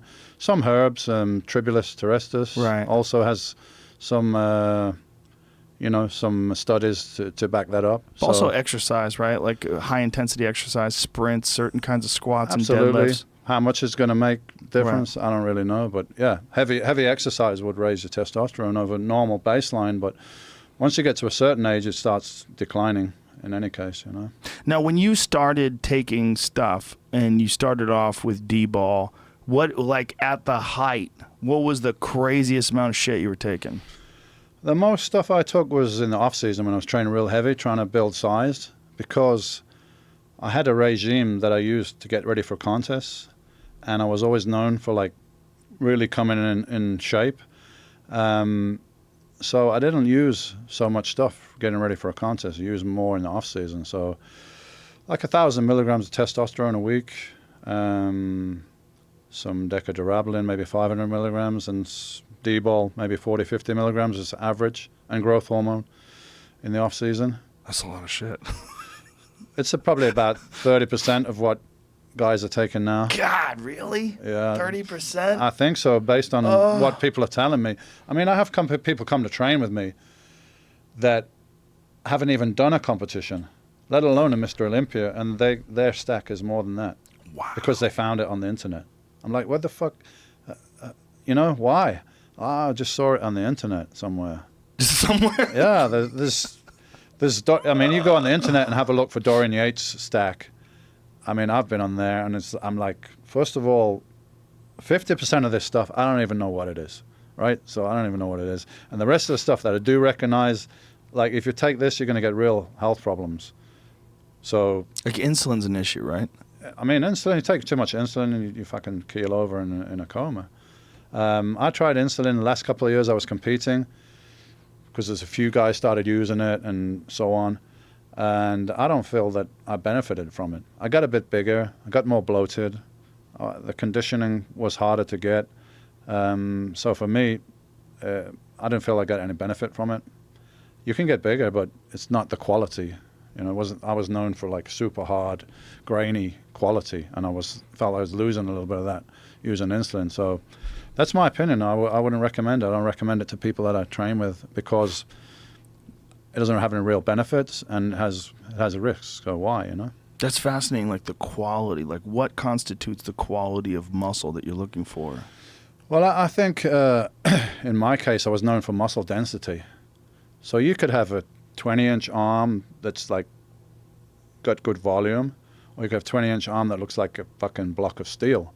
So how do you get that look? What's the difference? I think the difference is in the training, that I trained very heavy and primarily quite low reps compared to bodybuilders. I was working in 6 to 8, mostly 6 to 8, a little bit higher on the legs, 10 to 12. But everything I did was like 6 to 8 reps, where most of the guys are doing 10 to 12, and they're relying more on pumping, just getting a lot of blood volume into the muscle rather than overloading it. So I had a density and a powerful look to my physique that the other guys, when they stood next to me, they didn't have that. And that was just from really heavy training, I think. So you get the density of the muscle rather than just pumping it volume-wise. How did you figure out how to make that number? Like 6 to 8, like why not 3 to 5? Like why, you know what I'm saying? Like how did you just arrive? over many decades. First of all, people in the gym, and also studies as well. Most studies would say for muscle growth, you need to keep the muscle under tension from probably 40 to 60 seconds, which in most cases would be 8 to 12 reps. So I went a bit lower, like 6 to 8. That worked really well for me, but not on legs. I went higher, 10 to 12 on the legs. So just a bit of trial and error. We know the lower reps will give you more strength and more power without the hypertrophy or the growth of the muscle. So that's ideal for fighters. I work with a few fighters in the UK, and I try to explain this to them, and it's hard for them to grasp because they think, I'm in the ring, I'm doing a lot of, Right. I need endurance. Yeah, you do, but you're already doing that. You're already doing that, right? So if you want to get more power behind the punch, but you don't want to build muscle, because if you build muscle, you put on weight, and then you go up a weight category. So whatever more power you've got is going to be negated by the fact that you're fighting heavier guys. So if you could stay the same weight but be more powerful and stronger without building muscle size, that would be the key. And that's basically like powerlifting, low reps. Like 3 reps and then have a really long rest. Totally foreign to MMA training. Yeah. You're going to do it, boom, boom, boom, put it back and wait for 3 or 4 minutes. Yeah, and do it again. So you get that, bam, the power behind the punch, but without big rest. But without increasing your muscle size. Yeah. Because that would have, if you get more power behind your punch, but you're going up a weight class, like, so what? You want to stay in the same weight but be stronger. That would be ideal for a fighter. So that seems counterintuitive for a lot of people because they assume that bigger muscles mean more power. Not necessarily. I mean, bodybuilders have got bigger muscles than powerlifters. But powerlifters can lift more weight, at least for 1 or 2 reps, Yeah. Because they're training for that power, boom. Right. Same thing with weightlifting. It's a couple of reps, but very explosive and powerful. That's hard for people to understand. Kettlebells as well, like throw it up, power. Well, that's the thing about kettlebell competitors. They're not the biggest guys. Like no, if you but they got the internal musculature, the core that does a lot of the lifting, right? Yeah. If you're throwing a punch, I mean, who cares if you've got huge biceps? It's the internal, right? It's from the toe all the way up through the core that's going to give you that power. So you got the guys like Fedor Emelianenko, who I'm a huge fan of him. I like his fighting style. Me as well. I mean, the guy looks like, he's got arms like sticks. He looks like he's got a pot belly. It looks out of shape, but fucking hits like a baseball bat, man. Well, early in his career, he was bigger. Yeah. And he stopped training weights and started training only sport specific, which is, it's a very controversial subject because if you talk to modern strength and conditioning coaches, they say it's absolutely the wrong approach. And if Fedor continued to do strength and conditioning along with his martial arts training, he probably would have been able to prolong his career. But who the fuck knows if that's true? That seems like it's very hard to say what would have happened. But the modern approach seems to be you have to consider strength and conditioning as a huge part of any regimen in terms of like some of the elite athletes focus primarily on strength and conditioning in camp and not really on skill work because they feel like they already know how to fight. Like it's already there in the brain. Yeah. Well, it's already the conditioning. It's all about, I mean, as far as the conditioning of their motions and their ability to react is already there. It's just a matter of building the ultimate gas tank and having the body that can perform and react as quickly and as fast and recover as fast as possible. But So the guys that hit the hardest, they're not necessarily the most muscular, though. That's some of them are. Like Tyron Woodley, who's the UFC welterweight champion, he's one rare guy that kind of violates the normal build of professional MMA athletes because he's fucking jacked. But he's also very smart in his approach. Whereas, like, the consequences of engaging with him are extreme because he has tremendous power. So he can pace himself more than, like, maybe some guys can. Because if you get in a firefight with him, like, one shot from him puts the lights out on you. So he's got this ability to, and he's developed a very, very interesting way of fighting where he just paces his bursts. But his bursts are so terrifying. Like, when he comes at you, when he does sprint your way, he's so much faster than the average fighter and so much stronger that I guess in his mind, having all that muscle, and he says it's actually natural. He's just, and his son is, it's a genetic. My son is doing bodybuilding, and he don't have a particularly good diet. He fried chicken and burgers and stuff, and he's like shredded all the time. Well, Tyron's son is jacked, and he's a little kid. And he's fucking, genetics are real. There's no denying it. That's like me when I started. I had already a physique. I had the abs. I was lean. I had the shape. Everything was there. Just had to get bigger. So, yeah, genes are a big thing as far as your body type goes. Is it insurmountable? Like, if a guy has shit genes, can he become like a jacked? No. Whoa. He can get better. Everyone can get better, but you can't be Lee Haney. It's a rare individual that can get up on the Mr. Olympia stage. There's probably hundreds of thousands of, maybe millions of guys around the world that are in the gym training and maybe would like to compete. But can everybody be a UFC champion? Can everybody be a basketball player? No, you need certain tools to start with, and then you got to work on that and build that. But at least for athletes and fighters in particular, you see guys who don't have impressive physiques that have incredible records and wind up doing really well with their skill and their tactics and their mindset and their understanding of when to engage and when not to engage. With bodybuilding, though, it's a very specific look. If you're born with like slope shoulders and small hands, and you're fucked, right? You need first of all, you need the frame, right? The frame it's the bone structure. You can't do anything about that with your training, right? So. You need a relatively wide shoulders to smaller hips. You need the limbs to be proportional for bodybuilding. Most of the successful guys, they tend to have a little bit longer legs compared to the torso because it just looks more aesthetic and makes the upper body look more like that. So that's a bone structure. You can't do anything about that. You need to be born with a bone structure. And then you got muscle bellies. So you got the length of the muscle belly, which is genetic. So if you got a short bicep, it used to tell you, go to the gym and do preacher curls and that'll, you get along. No, your muscle attachments are genetic. So the longer your muscle bellies are, the more potential they have for volume. So somebody that's got uniformly long muscle bellies with a good frame and a good metabolism that tends to have naturally low body fat, then you're looking at somebody with potential to be a good competitive bodybuilder. If they don't have all those things, everyone can improve, but are you going to go win contests? No. Have you ever had a guy come to you and said, Dorian, I want to be a champion, and you're like, kid, you're fucked? Yeah. Damn. I mean, why, Dorian Yates tells you you're fucked? I don't say, I try to be a little bit more subtle than that, But I'm like, I'm not here to bullshit anybody. Right. Like, so if somebody asks me, I'm just going to tell them, like, yeah, you can improve, man, but, like, you're just going to waste your time if you're dreaming about being Mr. Olympia because, I don't want to be rude, but you just don't have what it takes. Like, enjoy your training, be healthy, have fun in the gym. But, yeah, forget about that because it's not going to happen. That's hard for people to hear, though. Yeah, it is, Especially but if it's they better have- than me blowing smoke up their ass and saying, yeah, Oh, yeah. you know, yeah, pay me, and yeah, you can have whatever you want, man, because somebody else is going to tell them that. Have for you ever sure. seen a guy that you thought, man, I don't think so, and then he became a great bodybuilder? No.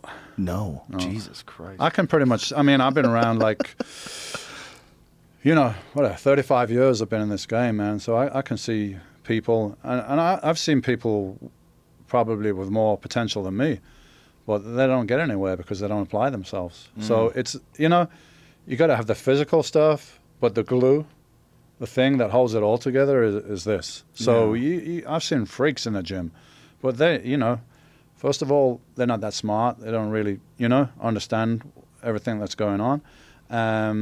And usually when somebody gets something real easy, they're not, you know, they're not really that hungry. Right. So it's not necessarily always the guy with the most potential.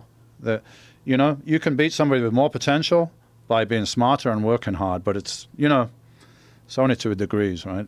Yeah, that's what I've always said, that like you can get a guy who's the most dedicated, the most hungry, wants it the most, but when you're competing in basketball against Michael Jordan, Yeah. you're kind of fucked because he wants it bad too, and his genetics are just so superior. There's just Yeah. no way around So it. you can't equalize that. Yeah. What are you going to do, you know? I saw this thing in England recently. Guy came over from the States, real, I don't know what his name was, but he was a good martial artist. He was a kickboxer. He was dedicated. He was lean. He was fit. And he came over to fight this gypsy fighter over in England. And this guy's like fat, out of shape. He turned up like 45 minutes late for the fight because he'd been drunk the night before. And he came in and he's just fat and he looked like shit. And for like half an hour he's getting his ass kicked. Well, then I think he woke up, you know?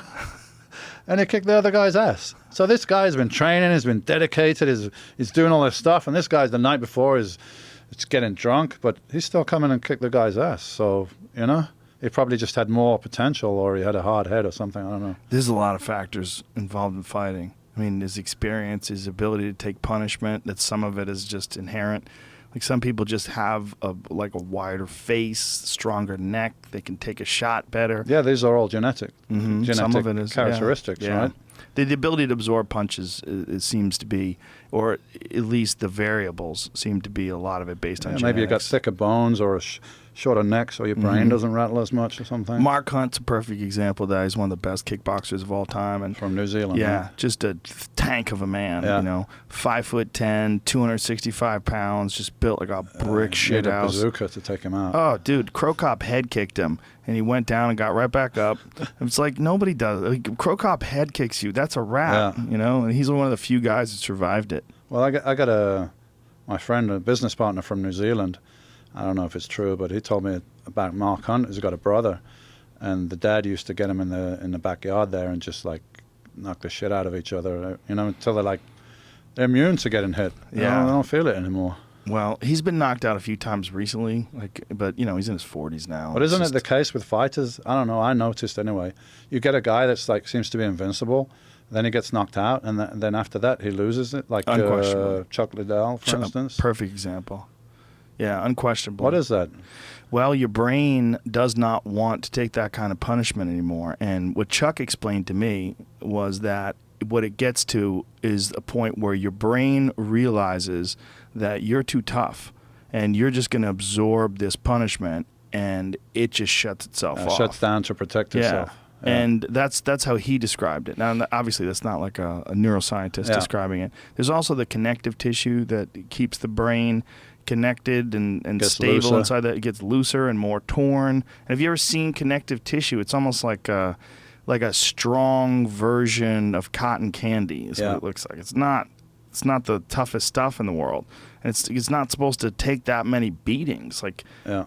in the wild, if you had that many beatings over a certain point, you'd be dead already. Somebody would have already eaten you.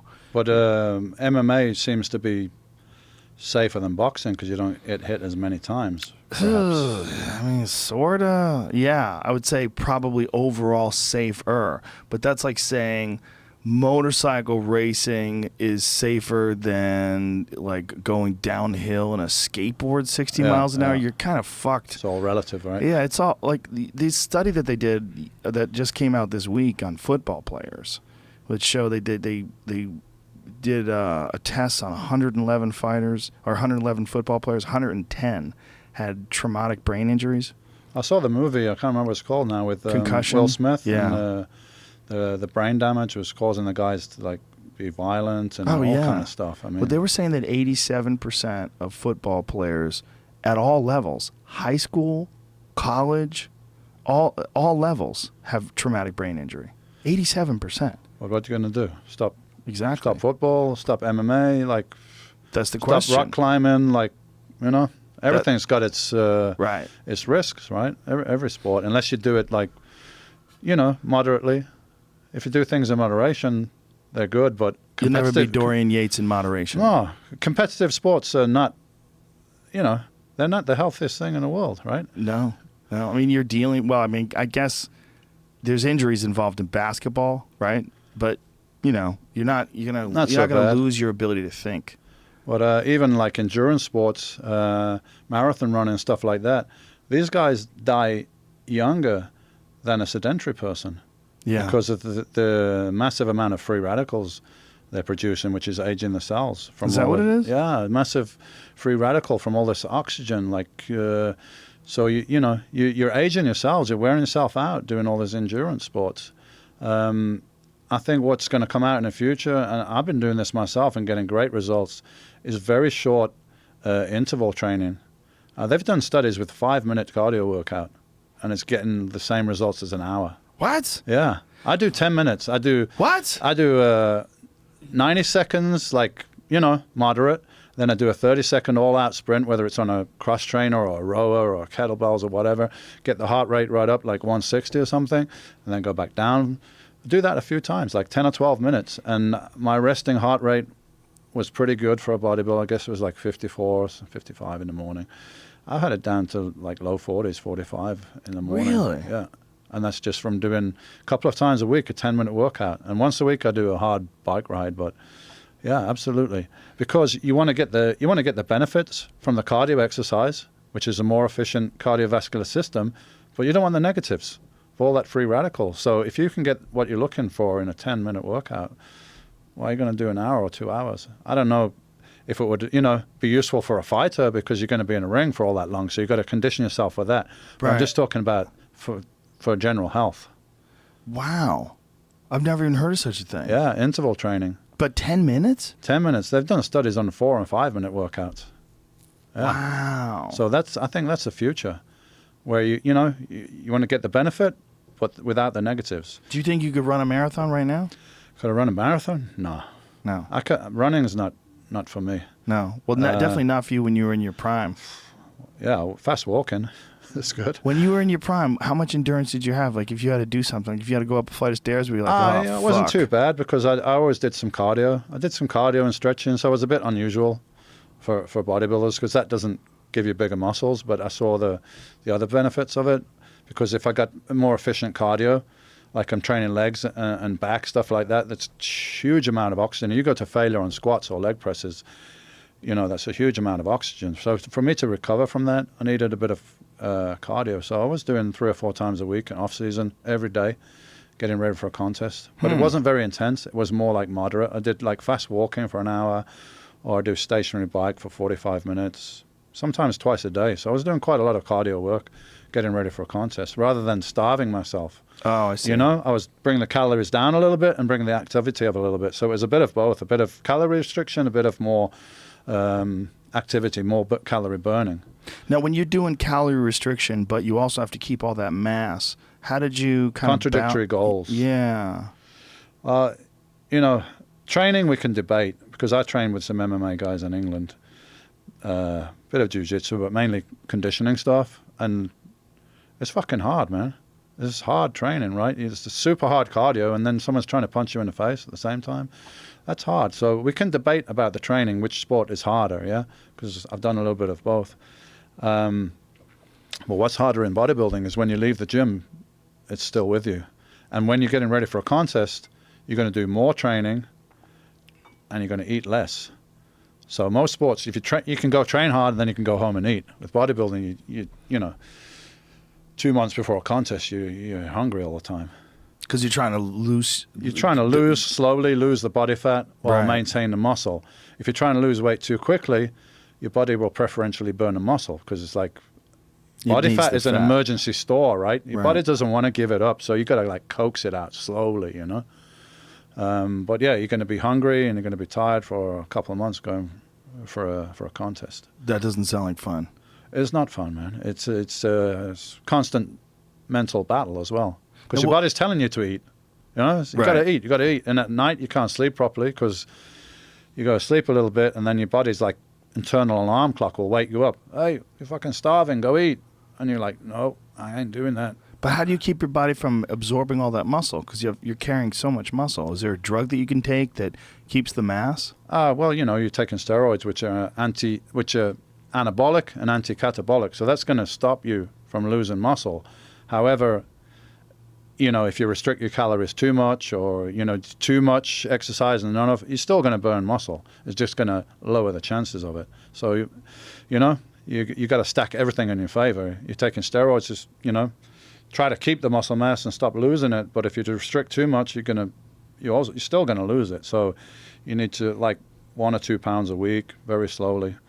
Keep your body from going into shock. Yeah, that's where a lot of fighters go wrong because they starve themselves for a couple of weeks. They lose muscle, they lose strength, they lose glycogen from the muscle, and you know they're weaker. Yeah, they fight very weak. That's a huge issue, and a lot of fighters are choosing to go up a weight class, and they're having big success. Donald Cerrone is a great example of that. It's been quite a few fighters. Or you lose that weight very slowly, so it's not depleting you down. You know. What kind of diet were you on when you were competing? Well, high protein, pretty high protein. Off season, there's still a lot of carbs. Medium fat, and then getting ready for a contest, the carbs slowly come down. But I was a big guy, you know, 270, 280. I was still eating probably 3,500 calories a day, which is probably more than I eat now. But, you know, when you're that big, you're starving. What do you weigh now? Weigh now 230, something like that. So, yeah, all that extra mass needed to be fueled. Yeah, exactly.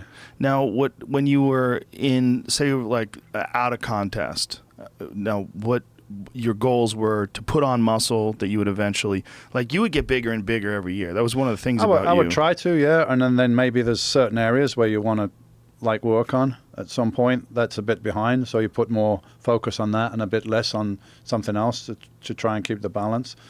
It might sound strange now, but when I first competed, my first contest, I lost to a guy called Mohammed Ben Aziza, and his back was just like freaky thick. It was like 3D coming out, and that just stuck in my mind. I'm like, oh, fuck that. I put a picture of him on my fridge at home. I put a picture in the gym, and funny enough, later on in my career, I became known, you know, for the guy with the best back, kind of thing. So. Yeah, I was inspired by other people to do that. So I worked on the back for a couple of years. What is the difference between the way you approached nutrition when you were competing versus the way people do it today? Because so much changes in nutrition. I mean, it seems like every 5 or 6 years, like, you know, oh, nope, low fat's out, now you go high fat. You know, high carbs are out, now you go low carbs. And it could change back and forth again. I mean, I think the 70s, like Arnold area, Frank Zane, they go more low carbs, getting ready for a contest. But then you lose size more quickly. Why do you lose size more quickly that way? Because you get catabolic, you haven't got the energy, so you know your body can use the amino acids from muscle for energy. So there's a balance there, and also you lose the glycogen storage. Your muscle is 70% water, and the water holds carbohydrates in the muscle, glycogen. So you lose that as well. So you lose that bit of volume. When you lose the glycogen, you lose the water. So you shrink down a little bit. So my approach was higher carbohydrates. Especially in the off season, getting ready for a contest, to cut them down, but not zero, and fairly low fat. I think people now realize that fat's more important, and there's probably more fat in the diet than there was back then, which I think is healthy. Fats have just got a bad rap, and it's bullshit, you know. Well, that's we've talked about that several times in the podcast, but there was a New York Times article recently about how the sugar industry paid off scientists to fake results. And that was done in the 50s or the 60s, and that's haunted people to this day. They think that fats are bad for you when I think it was they're essential. I may be wrong with the organization, but I think it was World Health Organization. They basically submitted a study that showed how bad sugar was, and some department of the U.S. government, which is getting a lot of money from the sugar lobby, basically said, I think you want to reconsider this. You know, can you, like, so that's where the whole fats are bad, you know, low fat came from. They knew back then how bad sugar is. So I found it amusing when I first came to the States in 1990. Got all these low fat products. I called my friends at home, I'll be how fucked up this is, man. They got low fat muffins. Of course they're fucking low fat. They're full of sugar though. You know? Yeah. But people are buying weird, right? low fat yogurt, low fat muffins. It's fucking full of sugar. It's the worst thing you could have. You know, so people thought they were being healthy, but they were being misled. And it makes you fat. Yeah, nothing wrong with fats as long as they're natural. You know, if you get the fats in baked goods and all this shit, you know, that's not good. But natural fats in animal products and coconuts and all that stuff, it's great. Now, what would you use for carbohydrates? So did you have a preferred method, or did you vary it? Complex stuff like oatmeal was a big thing. I use oatmeal, brown rice, sweet potatoes, and some fruit and fibrous vegetables. Those are the main things that I use.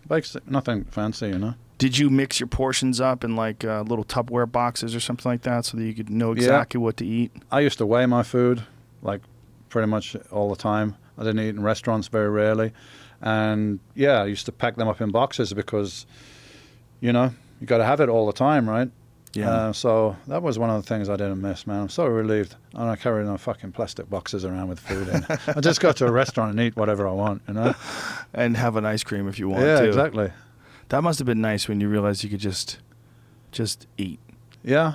I mean, off-season wasn't too bad because I was eating good food, but a lot of it. But yeah, getting ready for a contest, I mean, that was the real mental test, you know, because your whole body's telling you you've got to eat, man. And even at night, as I said, you wake up, you got to eat. No, I'm not going to eat. I'm going to watch MTV for half an hour. I'll maybe fall back to sleep a little bit, hopefully, you know. So yeah, the diet thing, I don't miss that at all. It was, you know, it was a tough mental challenge, and I did it. And you know, whenever you get through a challenge, I think it makes you stronger. But no, I don't want to ever do that again. Yeah, I can only imagine. Now, when you give these seminars and you talk to these young bodybuilders that are coming up, how do you, I mean, you kind of have sort of a holistic approach to life now. You're about health and wellness, but when you're coaching these kids or talking to these kids about how to be successful in competitive bodybuilding as a multiple-time Mr. Olympia, one of the greatest of all time, if not the greatest, you can't have a holistic approach, can you? You kind of have to be a savage. They come into me for bodybuilding advice. Right. And I don't have the body now necessarily, but I got all the information here that I can put across to people for the training, for the nutrition. But it's goal specific, you know? You want to be a competitive bodybuilder? This is what you got to do. I'm not a competitive bodybuilder now. My diet and my training is geared toward what my goals are, which is functionality, health and well-being, and that's what I'm into now. That's where I'm at. I'm not a bodybuilder anymore. You know, I'm a body reducer, if anything, you know? Right. And, yeah, I feel good, man. I fucking got a suit from Hugo Boss a couple of months ago off the rack, and this was like, so happy. I could just buy a suit off the rack, you know? Before I had to have it made and have to go for a fitting, go for another fitting, all that shit. I'm sure man. If they looked at the measurements on paper, they were like, what the fuck are what we is making this? a suit for? What is this? You know, it's like this wide going down. What is this? A wardrobe? What is it? You know? So, yeah, I look on the other side of it. You know, young guys coming up, maybe they think, oh, that's strange. Like, and they ask me, don't you look at the pictures back and think, wow, I look like that? I'm like, no. I just look at that and I think, wow, that was fucking extreme, and what I did, and that's crazy, and it's incredible, but does it weird you out to look at pictures of yourself? Like, does a little bit sometimes. When I look at those black and white pictures. Giant picture of Dorian Yates in his prime. If you got any of those black and white pictures, man, that's just like insane. There it is. Look at that. That's insane, man. That's like, you couldn't really fit any more muscle onto that frame, really. You know, not really. No. Like, I know I went to places and I did things that other people, you know, in the gym. Look at your fucking forearms. Well, there's the thing, forearms. I never did any training for forearms. All that was just from gripping the bar when I was doing back training mainly, and some bicep training and stuff. So I had 19-inch forearms, and I didn't do a single fucking exercise for them apart from gripping onto Look at stuff. that. It's so ridiculous. Well, that's a good picture, but it's not me. Who is that? I don't know. How dare you, Jamie, pull up a non-Dorian Yates? Because somebody put it on right next somebody to put it on Google. Put up Google that images. one. Keep going to your right. No. Down where you were. Yeah, go to your right. One more. That one. Bam. Side tricep. Yeah. Jesus Christ. That's from on-stage picture from Mr. Olympia. So what you can see, if you look on the legs, you can see the thinness of the skin and the density of the muscle underneath. Like there's no fat, there's no water between the skin layer and the muscle layer. What percent of body fat did you get down to? Well, I don't really know because I had skin fold calipers. I used to do the skin fold calipers. And they're not accurate. They used to get down to like 3.5, probably like a month out. But I know I got leaner after that, but they didn't really register because they're not that accurate after that point. So I don't know, maybe 3%, but it's, you know, nobody measures your body fat. It's what you look like. It's a visual thing. So Right. it's really what you look like in the mirror. But How did you know, like, how much water to drink and when to back off? And experience, I didn't really... look at your fucking legs, dude. I didn't Jesus. restrict water intake until like maybe 24 hours before the contest. So. Look at your right leg there. That's preposterous. Yeah, that's a huge medialis right over the knee there.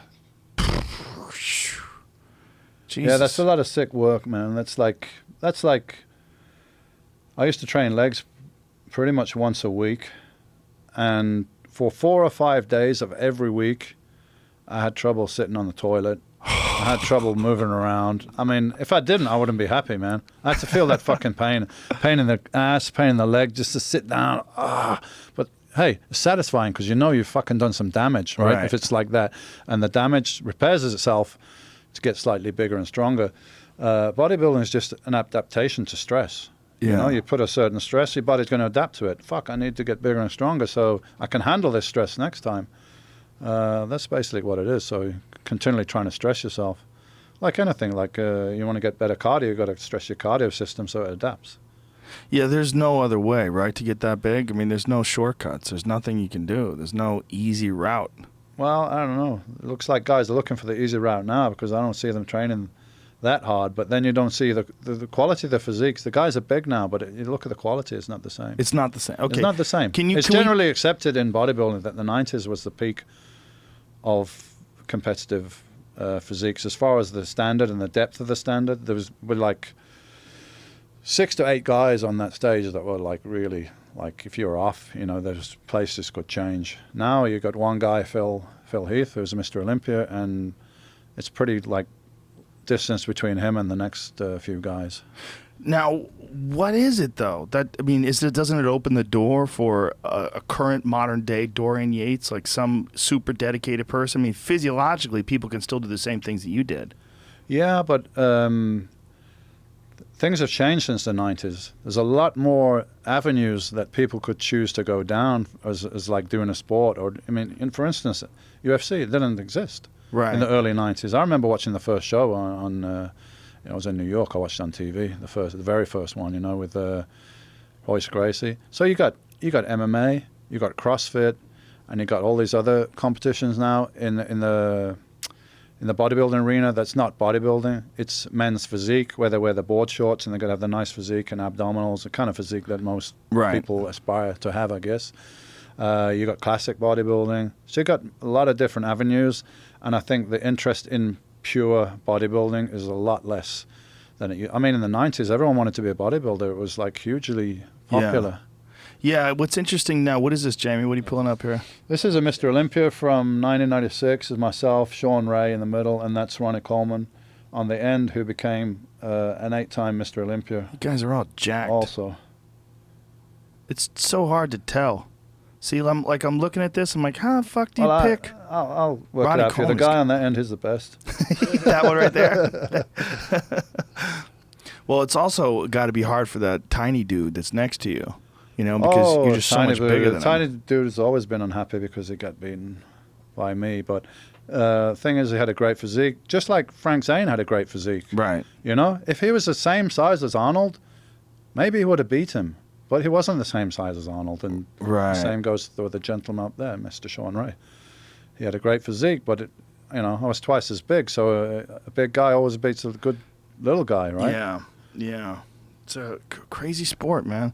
Now, what about the top guys today? Like you said, Sean Heath is the number one guy today? Phil Heath. Phil Heath, I'm sorry. yeah.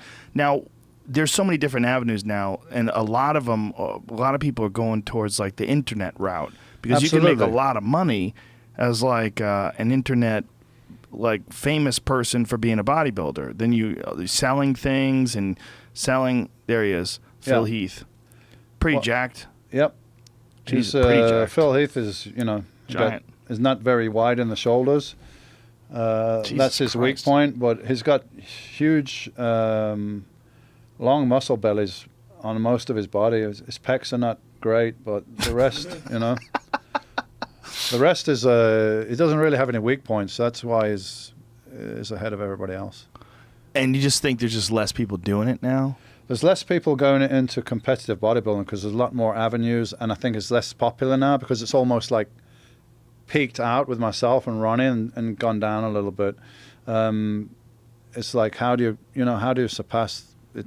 Got to a peak, and guys are trying to do that. So that they're trying to get big, and they're getting big, but they're getting big with a big waist and everything as well. So it's not the same. It's not the same look. They don't have the same quality. That's got to be super dangerous, isn't it? When you see those guys with those enormous bloated bellies. Yeah, there's a that's- huge debate, and like, what is that? You know, What is it? I don't know. Is it because, internal organs that are Well, growing? here's the thing. Initially, that's what people thought, right?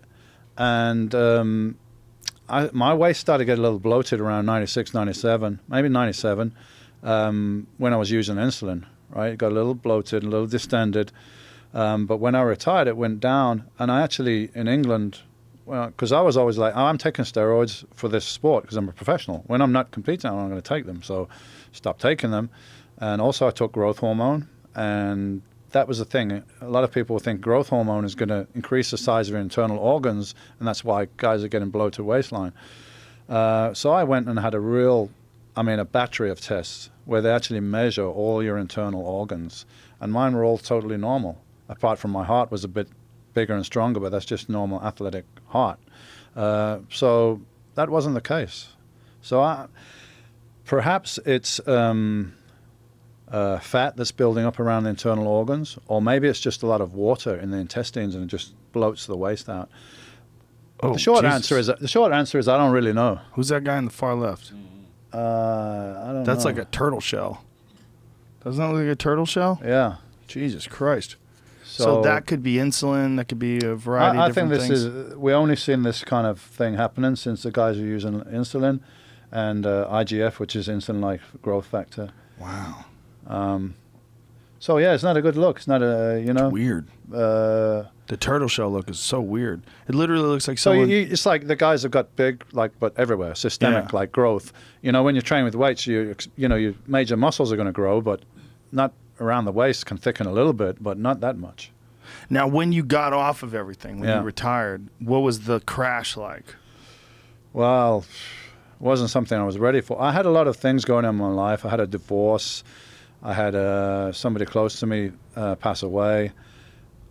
And I'm, retiring.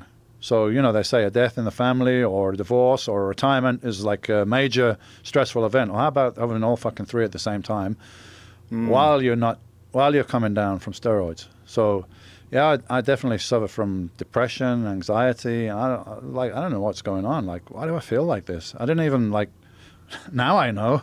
Right. Because you fucking stop cold turkey. Because I'm extreme. I'm using them because I'm doing this. I'm stopped now. I'm stopped.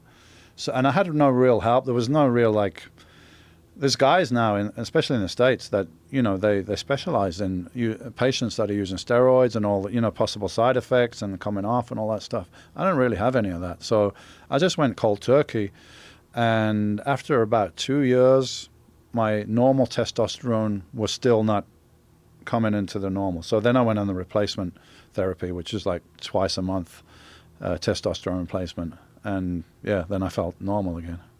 So the come down, like you're taking this. What were you taking like right before you stopped? Like what was the? Do you remember? Probably about 1,000 milligrams a week total.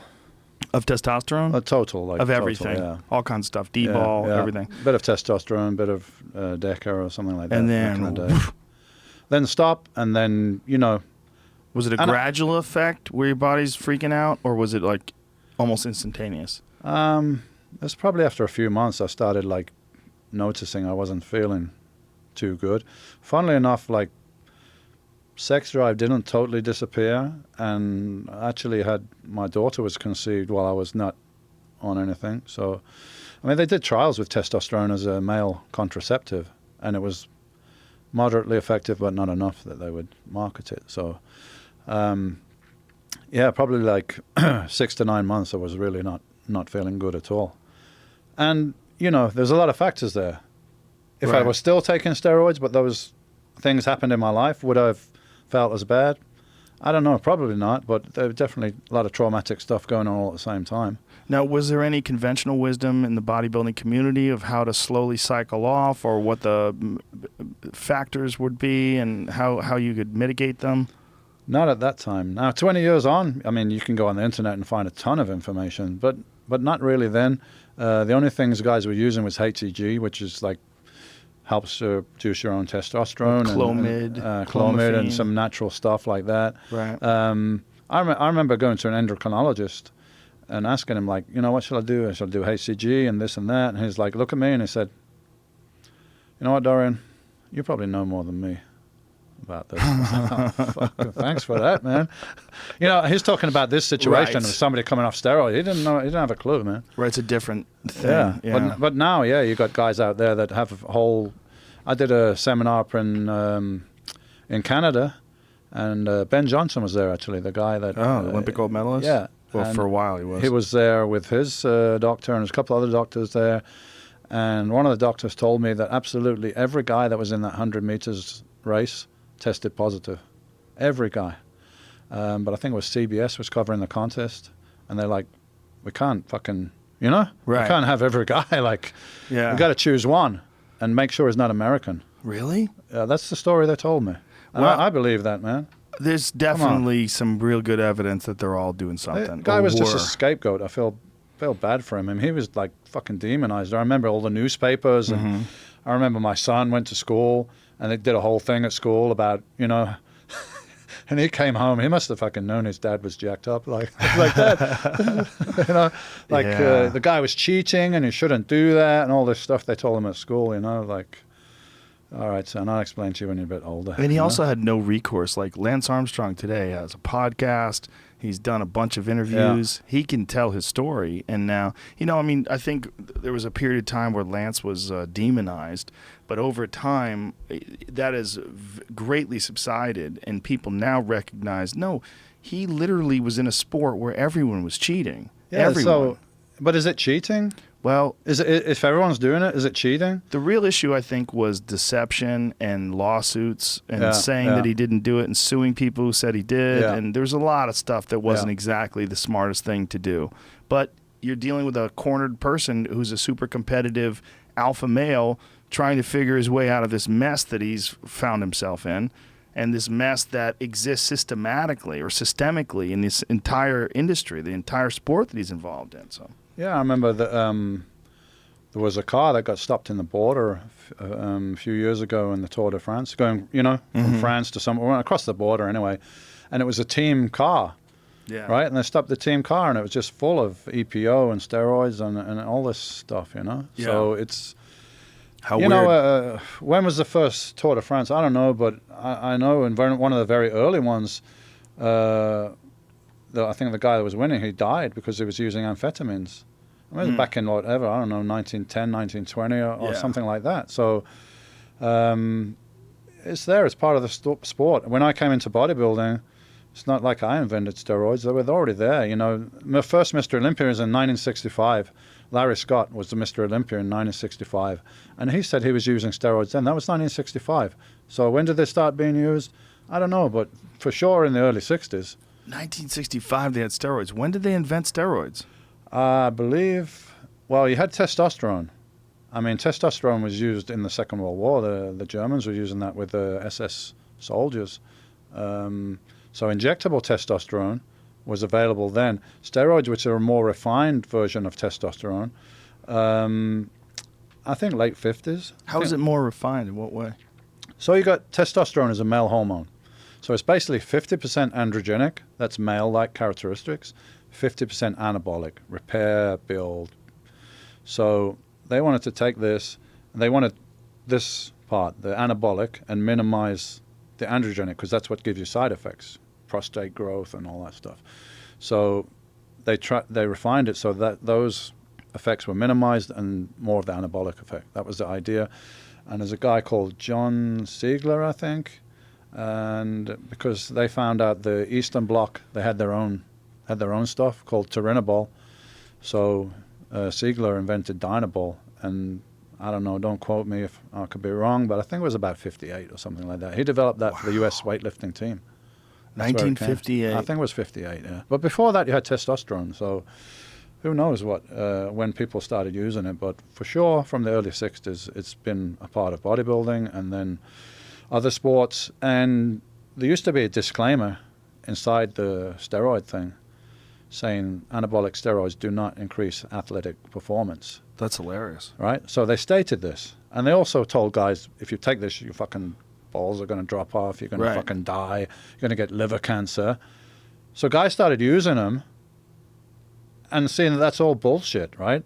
So then they don't want to listen to anything these medical guys have got to say, because you were lying to us then. Right. So you're going to be lying to us all the time. Not necessarily so, yeah, because you do have chances of side effects, but you could say it's been greatly exaggerated in certain That's the problem areas, with propaganda and deception, right? Yeah, just tell people the fucking truth, man, and let them deal with it. And that's what I do.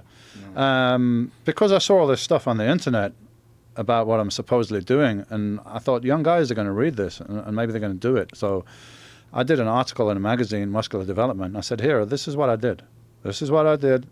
This is what I did for a contest, and these are my opinions, and, you know, my honest opinion is, like, I don't think it's worth it unless you're competing and so on. But ultimately, it's up to you. Let me give you the information. What you do with it is up to you. And I don't know, 70% of the people are like, this is bullshit. He must have took much more than this, because I'm taking this. Actually, I'm taking more than this, and I don't look like him. Oh, tough shit, man. You know? Right. I know a lot of guys that take more stuff than me. They couldn't even compete in a contest. They're not even good enough. Is there a certain amount where it doesn't help you? I think it gets to, like, the cup is full. Right. You know?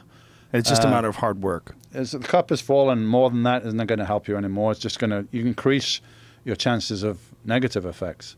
So when I was an amateur, my policy was always to take as little as possible to get the maximum effect. And when that's not working, then you can go up a little bit more, you know? But if you go day one and just throwing everything in there, like, your body's going to get used to that way you're going to go. Where would you get steroids? Where did I used to get them? Yeah. I mean, when I got them in UK, it was just from the gym. When I first started, I mean, people were bringing them in with trucks loads full from Europe, and there was not, the authorities were not even aware of it or concerned about it or anything. Now the policy, at least in UK, and it depends from every country in Europe, but in UK, it's perfectly legal to have steroids for your own use. So you're going to be driving your car with a bunch of steroids on the fucking passenger seat, and the police call you and they're like, what's this? And these are my steroids. Okay. For your own personal use, but selling, making money, and not paying your taxes, that's all they care about. Well, that's, I think, how it should be. As long as there's education, as long as they're not lying. But the problem is, when you lie to people about the effects of things, then they think you're lying to them about pain pills, you're lying about all sorts of other stuff that is actually deadly. I think all fucking drugs should be legal, and they should put money into education and treatment, and that's what they did in Portugal. And the massive fucking results. Right down. Glenn Greenwald actually posted something today about that, showing how it's changed over time and gotten actually better since they have made, especially in particular marijuana, since they've made marijuana legal and started legalizing drugs in Portugal. they've had far less incidences of people having like real issues. Absolutely, and the money they're using it to re-educate people and get them out of that cycle and try and get them back into society, trying to get them a job and all that stuff. You're just going to punish people for doing it. How the fuck are they ever going to get better, you know? Well, there's also a problem with telling people not to do something and they want to do it. Yeah, like it seems more appealing, especially when you're young. Sure. Oh, this is illegal. Forbidden. Oh, yeah, let me do it, you know? Yeah, yeah. Like, here it is. You can fucking have it if you want, but this is all the negative consequences, and what do you want to do? And now, people are choosing not to do it. The bodybuilders that died, did any of them die from steroids, or did they die from complications involving a host of different issues? Well, Like- that's hard to say because there's been quite a few bodybuilders, and mainly male, and mainly the bigger guys. Well, there's been a couple of women that have died from heart attacks. So did steroids contribute to that? Possibly. What else were they doing? You know, the individual cases, who knows? Right. Like, were they taking pain pills, anti-inflammatories? Were they doing recreational drugs? Like, there's a lot of factors there. But I think it would be probably fair to say that using steroids over a long term will probably increase your risk of heart disease, perhaps. I think it causes some inflammation in the lining of the arteries, can raise your blood pressure a little bit, and so on. So yeah, I compare it to smoking. You know, probably not as bad though. Yeah, probably so not as you know, bad. the way I look at it is that I smoked for 10 years and then I stopped. So now I smoke good stuff. You know. Now, speaking of smoking good stuff, how did you find out about DMT, and how did you get involved? Because I read something about you having these positive DMT experiences. I'm Yeah. like, wow, how strange is it reading about, you know, this massive bodybuilder now getting into psychedelic drugs Well, and speaking openly about yeah, it. first time I did ayahuasca was in Brazil. I met my wife, who was outside. She lived in Brazil, so we went out to the Amazon. But this was like 10 years ago, you know. So people weren't really, not like now. People know what ayahuasca is because there's so much information out there. Yourself talking about it, I'm talking about it. It's a ton of stuff on the internet. Wasn't so much then, but I heard about it. And I heard about this life-changing experience and all that stuff. So we were out in Brazil, and we got this guide, and I asked him for ayahuasca, and he's like, bring me these 2 bottles of brown stuff. I don't even know to this day if it was really ayahuasca, but I just got really sick and didn't see any great revelations apart from I got this thing in my head, stop poisoning yourself. But the night before, I'd been out drinking, getting drunk and everything. Oh, so, yeah. you know, that was my experience with that. Then a friend of mine out here in California, actually, I knew about DMT. I used to live in Amsterdam, and like I read the DMT spirit molecule and all that stuff. So I knew about it, but I had no idea to get this stuff or where you can get it from and everything. So a friend of mine got it, and that was my, you know, first experience of like leaving the room, so Yeah. to speak, and Leaving the planet. And then since then, I had some very positive ayahuasca experiences, but with a shaman and doing properly and preparing like 5 days of, you know, restricted diet and no sex and all these kind of things you do to prepare and also afterwards. So DMT is like blow the fucking doors off your perception and realize that this world we're in is like, you know, it's nothing. It's just a little illusion, right? There's so much more outside of it. So there was that. But with the DMT, I think it's like you got a computer with like so much storage space, and you got it's like 1,000 times more than you can retain. So you see all this stuff, and while you're there, you're like, ha ha ha, I know everything. Oh, yes. But when you come back, how much of it can you hold on to, you know? Right. So you've seen it, and that's like makes you look at everything differently. But the ayahuasca is over hours, so I feel like from the ayahuasca I actually benefited more. It was like going through therapy or something because it was much slower and I could Right. digest it, you know. Right. So, but doing it with the shaman, I did it with a guy called Guillermo Avarello, and he's one of the top guys in the world from Peru. He comes to Spain a couple of times a year, so I did it with him. And yeah, it's probably, I don't know, it's probably 2 or 3 years since I did DMT because I sat down one day and I said, right, actually I fasted for 2 days before, so I'll be like just in the zone. And I said, right, I'm going to sit down I got my DMT here. I got my vaporizer here. I'm going to fucking smoke as much DMT as I possibly can till till I go on and pass out. So I had that experience, and since then I don't feel any need to do it. I don't think there's anything more I can take from it, I've had many people tell me the same thing. They had such a profound breakthrough experience that they're like, okay, I get it. Yeah, I had a crazy one in around 2008 or 9 or something like that, and I took a long time off. I didn't do it again till like 5 years later, maybe. Yeah, and it's pretty intense, man. I mean, the ayahuasca is nice because it comes in nice and subtle, and you go through hours of this thing. But DMT is like, last time I did DMT, you feel very anxious when you like it's almost like you're leaving your body, and then no, I don't want to, and, Yeah. So you get that bit of anxiety. But once you go, it's okay. cool. Yeah. Yeah. It's cool. But have you done it more than one time in a day, like multiple times in a night? No, I just blasted it as far as I could go, and that was it. I've done it several times over the course of a few hours, and you're more comfortable letting go that way in some sort of a strange way, but it never gets less alien. Well, we had I'm not going to mention his name. I don't know his name, but we had an experience, me and my friend, a few months ago that I've never seen before, because usually people take DMT, they're very calm and sit in a chair, and you go off and you might start laughing, but you don't move much, right? And this guy, he just like freaked out, and it wasn't for 10 minutes, but for half an hour. My friend was a former MMA fighter. He used to fight with Shamrocks, so he knew wrestling techniques, so he had to hold this guy on the floor to stop him from hurting himself, because he was totally freaking out. So I could see the guy was going through something traumatic from the past. So today I messaged him. I was like, hey, did you ever find out what was that? Because he said, yeah, it was from his birth. What? It was from his birth. When he was born, he had the cord around his neck. Oh, Jesus. And he went back and he relived this, and so that had been in the back of his mind all his life. Subconscious has a huge effect on us, but we don't know it's there. So now he opened that box and let it out, and it's gone now, Wow. So it can be therapeutic. Yeah, I thought this guy is like, wow, he's going to be, but when he came back, he was like, hey. I'm like, you good? He's like, yeah, I'm good. I'm like, do you know what just happened? He's like, no. I said, good thing we filmed it then, man. Go home and watch this. I had a friend who freaked out too.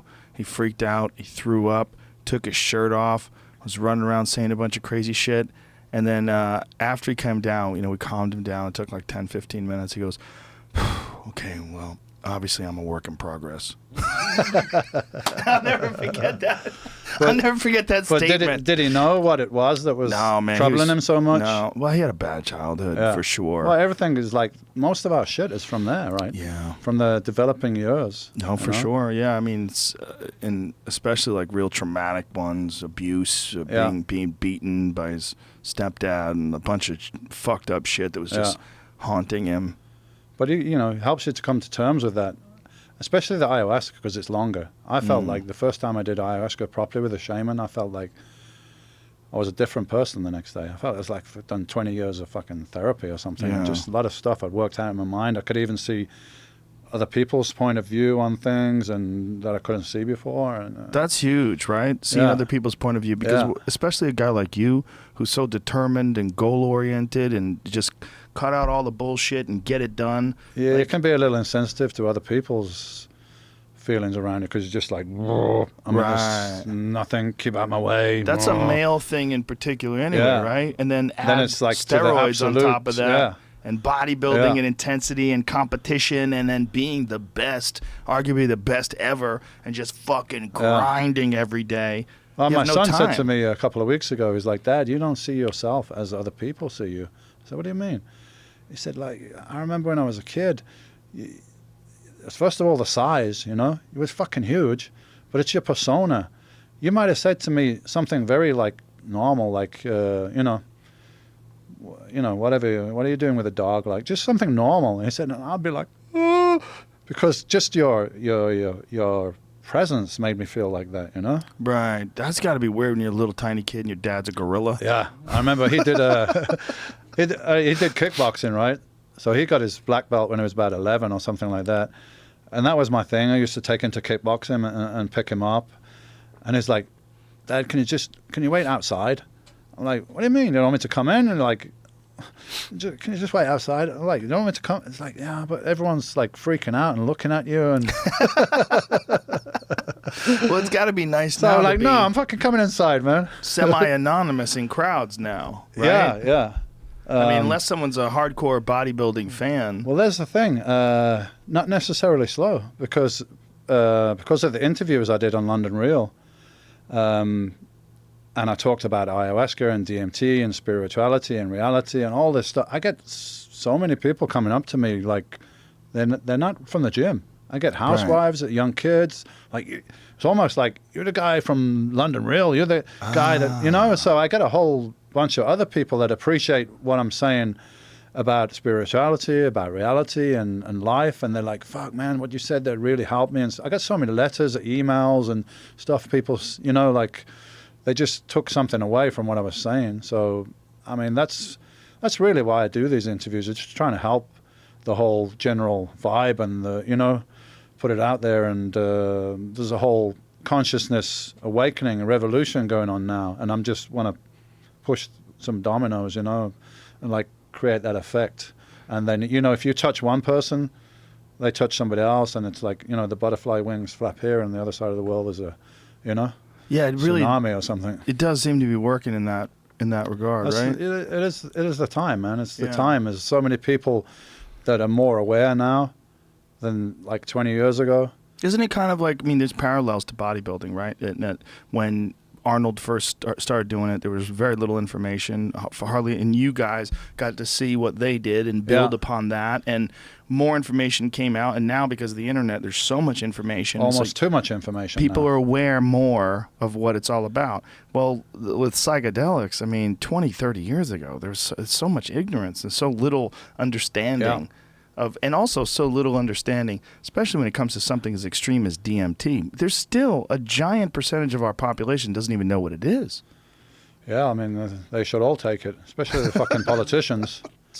I like to get those politicians, man, and fucking get them in a room and force them to take DMT and then see how they're going to behave afterwards. Yeah. How they're going to look at the world and treat people after they had that experience. I don't think you can be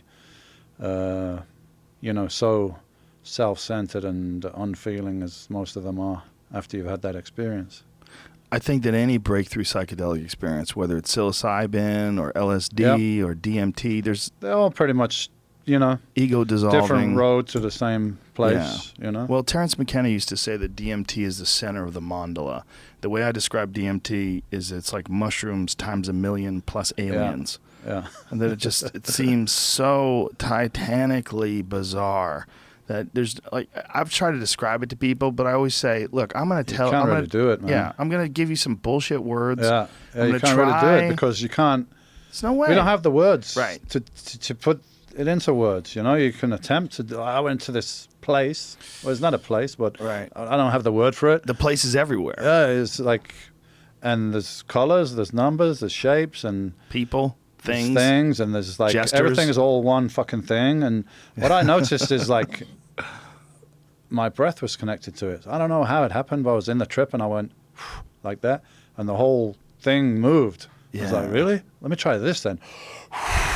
And then the whole thing moved, and then there was music playing, and music was part of the thing as well. Like the thing. I don't even know what to call it. The place. I don't have a word, We played a bunch of these shaman Icaros, and the shaman Icaro. This is the last time I did it, and the shaman Icaros literally made the DMT images dance. Yeah, they had figured out a way with these sounds and songs to integrate these beats into DMT trips, and as you would take these trips, these shamans had figured out the right sounds and songs and how to make the trip more intense and sort of guide it in a strange way. Well, that's what I had with the shaman with the ayahuasca. He comes around and he sings these acaros, and then it's like changes tone, and then it goes deeper bass in his chest, and it's like it becomes part of it, And I was even moving involuntarily. My arms was going up, my body was moving, and it's like, I'm not doing this. I don't even know how it's happening. It's like somebody's picking my arms up and moving. I was, started dancing around with this becoming part of this rhythm. Wow. I had experience once, one of the first times I ever did DMT, where I saw the difference between negative and positive thinking. Like I started thinking negative, and there was all this like black and dark green and like these threatening shapes and colors. And then something recognized what was going on in my brain, that these shapes and images were connected to negative thinking, and I relaxed, and the shapes kind of like settled down, and then I started thinking positive. Like I heard all these like expressions of love, but like you're hearing it but you're not really hearing it. It's like the thoughts are getting into your head, like someone's trying to say it without using words. And then I started thinking positive, and from those dark images blossomed these like beautiful like geometric flowers and colors and impossibly spectacularly beautiful images. And I was like, oh, and I recognized in my mind there's an actual thing that happens when you think negatively, and it's not just some sort of an abstract everything. idea. You affect the program. Yes. You're in a program, and your thoughts, the program's coming towards you, and your thoughts are going, and it's interacting with the program, you know? And that's why conflict, like interpersonal conflict between people, can be so negative. It's not just as simple as you and some person getting into an argument. It's those dark images and those negative forces. It becomes a part of your system. I had exactly the same thing. So, but it was almost like a tunnel. I was in this tunnel, and it was the same thing. It was like, ugh, like all these images around and scary and everything. And I was like, instinctively, I knew to be very relaxed. Yeah. And I started laughing like, fuck you. You're not even real. You're not even real. And when I said that, it went away, and I just got this thing that came into my head. You've just been in the valley, what's it called? The valley of the shadow of death. It's in the Lord's Prayer, I think. Yeah, though we walk through the valley of the shadow of death, you should fear no evil, because God's by the side. Right. I vaguely remember it from school or something. But I got this thing that you were there, and you're in the valley of the shadow of death, and because you were like, oh, it's not even real. It just disappeared, and then I went to somewhere really nice. Wow. Yeah, I just wonder how much is real. You know, it's such a hippie thing to say. Like, how much is real? I don't know. You know, I've been having these thoughts a lot lately. Like, how much of life do you manifest? How much of life is real? Because it's such a bullshit thing to think. It's such a hippie thing to think. And so many people that say that are so annoying. Yeah, but scientists are saying the same thing now. Yeah, well, Quantum physicists are saying, who was it? I think his name's Professor Gates. I don't know if you're familiar with him. Professor Gates, and he said that they've broken down reality into the smallest level, and it's a computer code. Yes, I've seen that guy. Not only is it a computer code, it's a specific computer code of zeros and ones, and it was invented in the 1940s by somebody. Yeah, I've seen that guy being interviewed. We actually talked about it with Neil deGrasse Tyson, and I tried to get him to sort of break it down and explain. But what it is essentially that when you break reality down to the smallest level, it mimics a self-correcting computer code. Not just a computer code, but a computer code that's self-correcting, which is right there. I just said a bunch of noises that I don't even understand. Yeah. You know, it's gone beyond my. But now you're getting spirituality and science. Right. It's coming together because the scientists are saying what spiritual masters. Well, they're already telling us that we live in an illusion and everything is inside, not outside. They were saying that thousands of years ago. But some of it is real. Like, you have to work hard or you don't get results. Yeah. Right? Like, your hard, fast, pragmatic reality of being the best bodybuilder in the world, it revolves around actual work, real results. In this reality, in this program. But also you need to do physical stuff, yeah. Probably there was a lot of mental shit going on there, too. Absolutely. The work was being done, but also there was probably a lot thoughts all day. I mean, that's all I thought about, literally all fucking day. So, you know, I had to have the physical goods to make it happen. I could dream about being a basketball player all day. Probably wouldn't help me because I'm not built to be a basketball player. But those thoughts were just going out all the time. And I was a kid in Birmingham, industrial city in England, and I was thinking, I'm going to go to America and I'm going to be a bodybuilder. And everyone around me was like, the fuck you talking about? So yeah, there was those thoughts all the time. So I think it's like a holographic program we're in, but we influence it, we interact with it, with our thoughts. That's kind of where I'm getting at now. Yes, in some way. And the guys that were spiritual masters, like Buddha and the guy they called Jesus and all, that apparently did things that were called miracles because they were outside the box, outside the physical reality we live in. How can you walk on water? That's not possible. Right. But if you were so advanced that you really knew it was a program, then you can like hack the program. Ooh. And that's how they're able to do it. They kind of remove themselves out of the program. Yeah, how can guys levitate or walk on water? I don't know if they can. Yeah, well, I don't know. I wasn't there. See, that's the thing. There's no evidence whatsoever that anybody actually can levitate. Well, people have witnessed people doing it, but Yeah, I haven't witnessed so, Bigfoot. you know. There's a lot of people that said some weird shit. The problem with people saying things is they might have literally seen that, but it doesn't mean it wasn't a hallucination. And then again, it doesn't mean that a hallucination is an alternative reality what's that an you're hallucination? experiencing. What is it? You know, people say you hallucinate when you take LSD or Right. DMT. You're just hallucinating. Right. But are you? Or you're just seeing more stuff that you can't normally see because now you've shifted your vibration, you know? Yeah, well, one of the things that I tried to explain to someone about DMT that I've kind of used over and over again since then is that I felt like I met with the divine force of the universe, or a divine force. Maybe my puny little brain could only comprehend this level of divinity, and that maybe perhaps there was something even more profoundly more powerful and knowledgeable and wise past that, but I wasn't ready to perceive it. That maybe there's levels to that it's fractal just like everything else. And someone said, like, well, how do you know that wasn't a hallucination? I go, well, it could have been, but here's the deal.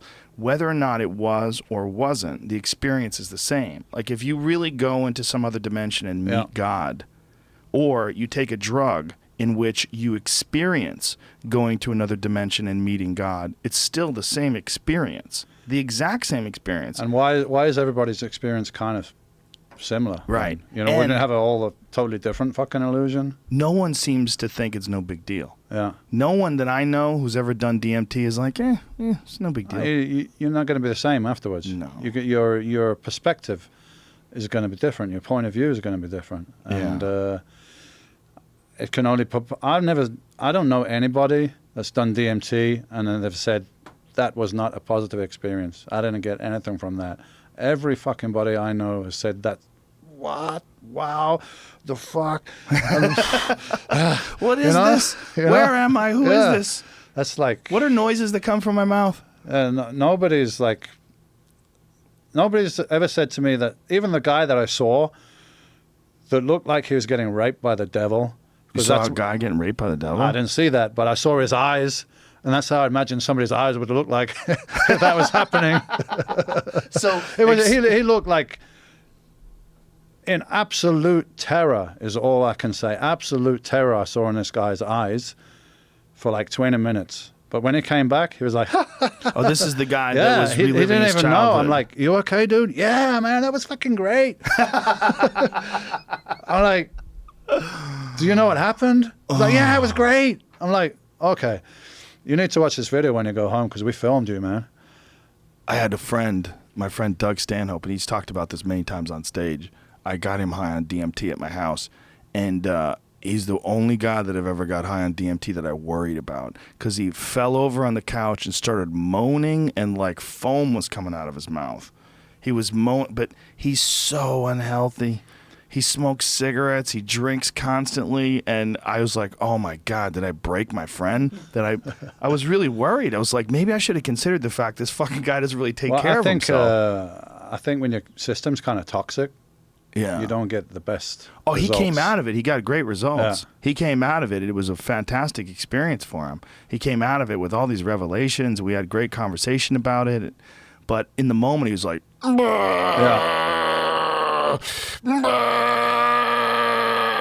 and I was like, oh no, I've killed him. Oh, this guy was like spasming and kicking. I mean, my friend had to hold him on the floor to stop him from smashing the furniture or hurting himself. So wow. And it So was he like thinking he was being it choked. was like 10 minutes, Oh god. 15, 20. Oh god. I was starting to get concerned. Like, fuck, Jesus man. Christ. Half an hour later, he came out of it, but he's glad he did it now.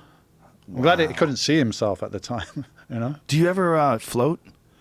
Flotation tank. Yeah. I did it once, and you know, funny enough, like when I was a kid, I read Frank Zane. Frank Zane was doing flotation tanks back in the 70s. Yeah, those samadhi tanks. So I always wanted to do it, and I saw this place when I was over in England. Oh, I want to They're do this everywhere stuff. now. So I went in there, and I said to the guy, like, talking about it, I said, listen, man, let me ask you a question. I said, is it good to smoke weed before you go in there?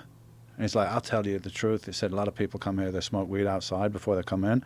He said, but the first time, I think you should just go with nothing and see how it goes. And I'll be honest, I was in there for like, it was an hour thing. After 40 minutes, I just got really fucking bored.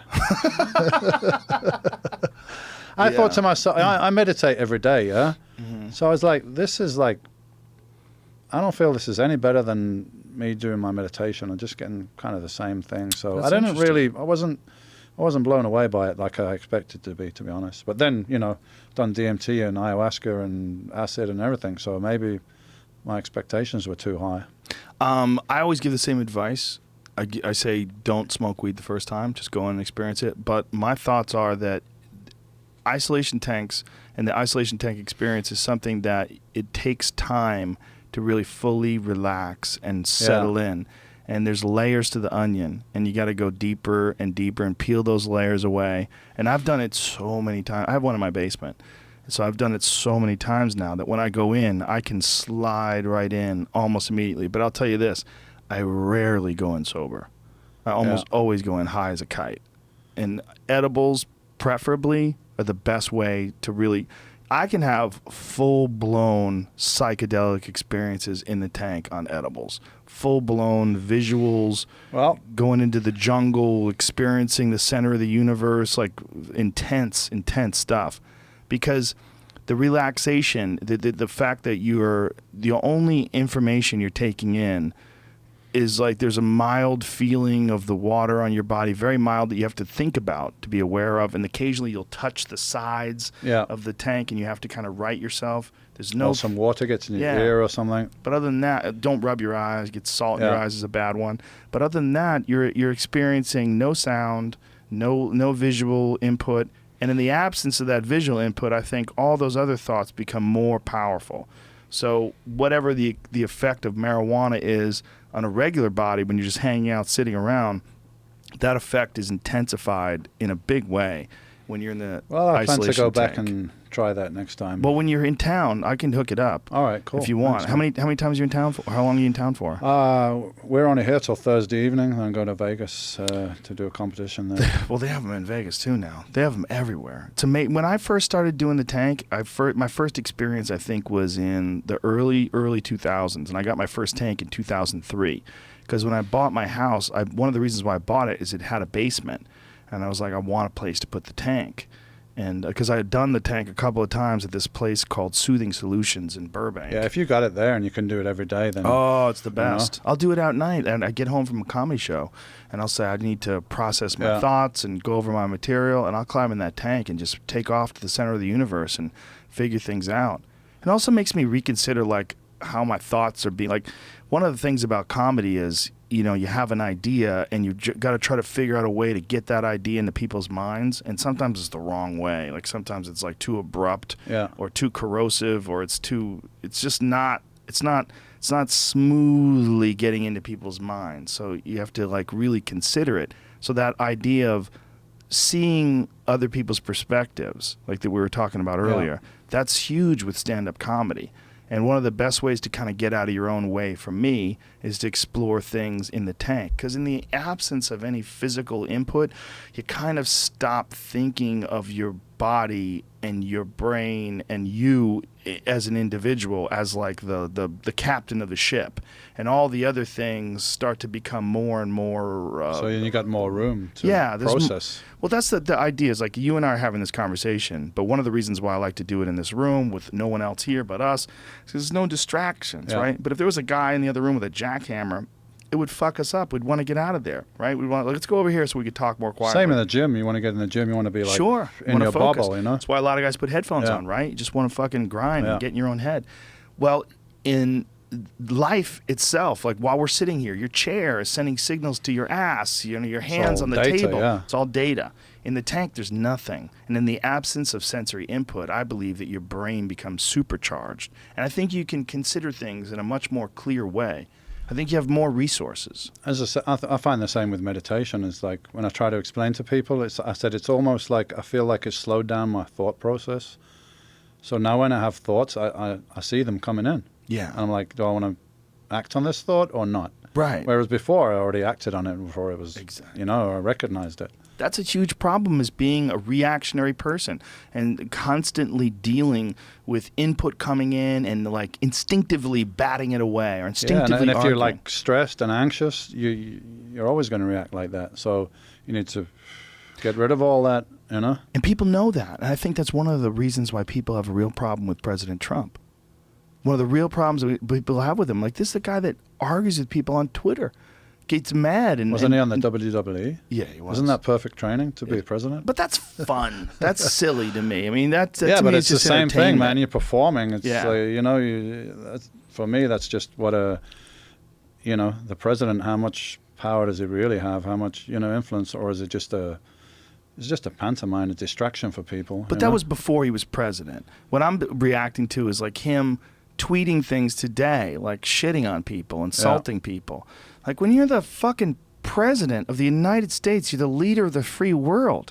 You can't be going on Twitter and just insulting people, putting out that conflict energy that we were talking about. Yeah. For what reason? And people recognize, whether they know it or not, inherently, they know that this is not the way to lead. This is not the way to be above it all. This is not the wise person that we want at the top of the hill, setting the standards for all the people. Yeah, but where's your alternative? There's no alternative.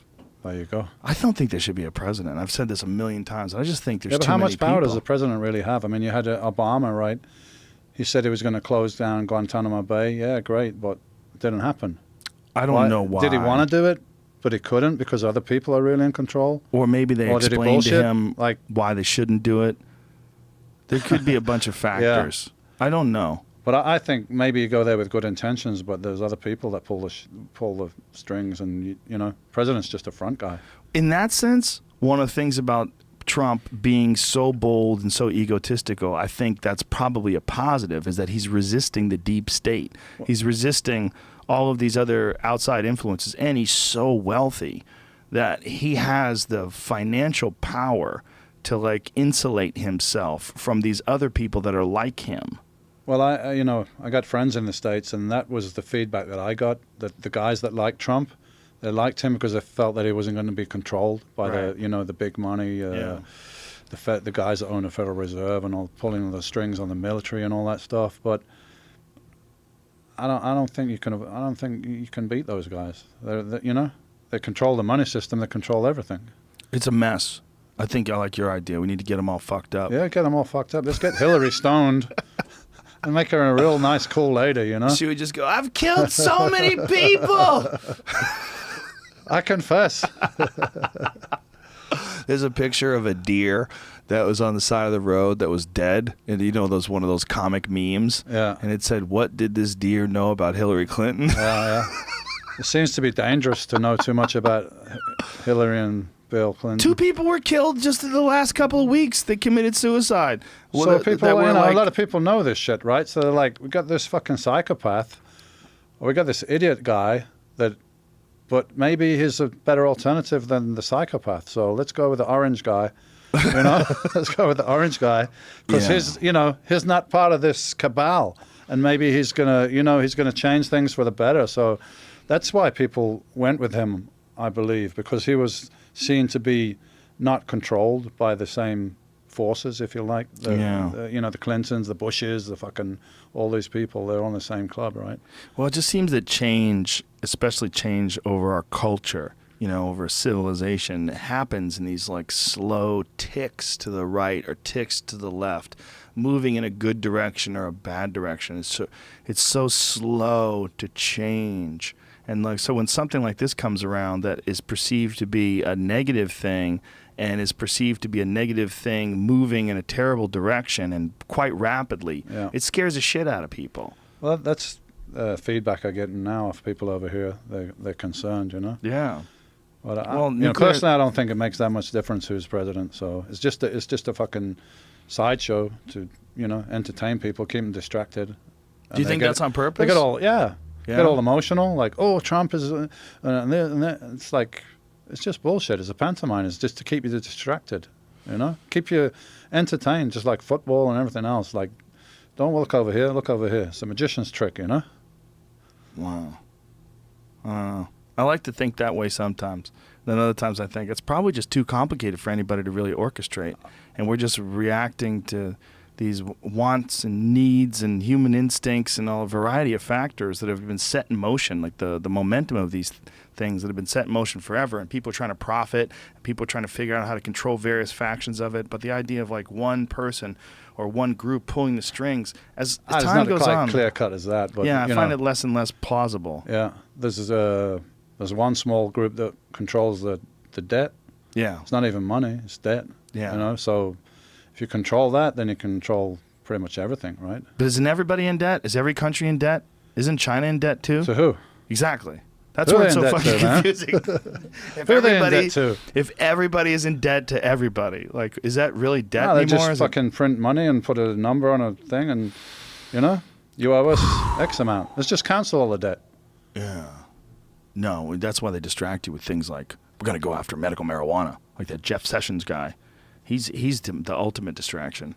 He's going to start cracking down on marijuana. Cannabis is like, that's a huge thing in the evolution of consciousness, and it's getting more available and more accepted, and there's so many layers to it, man. It's like medically, it's amazing.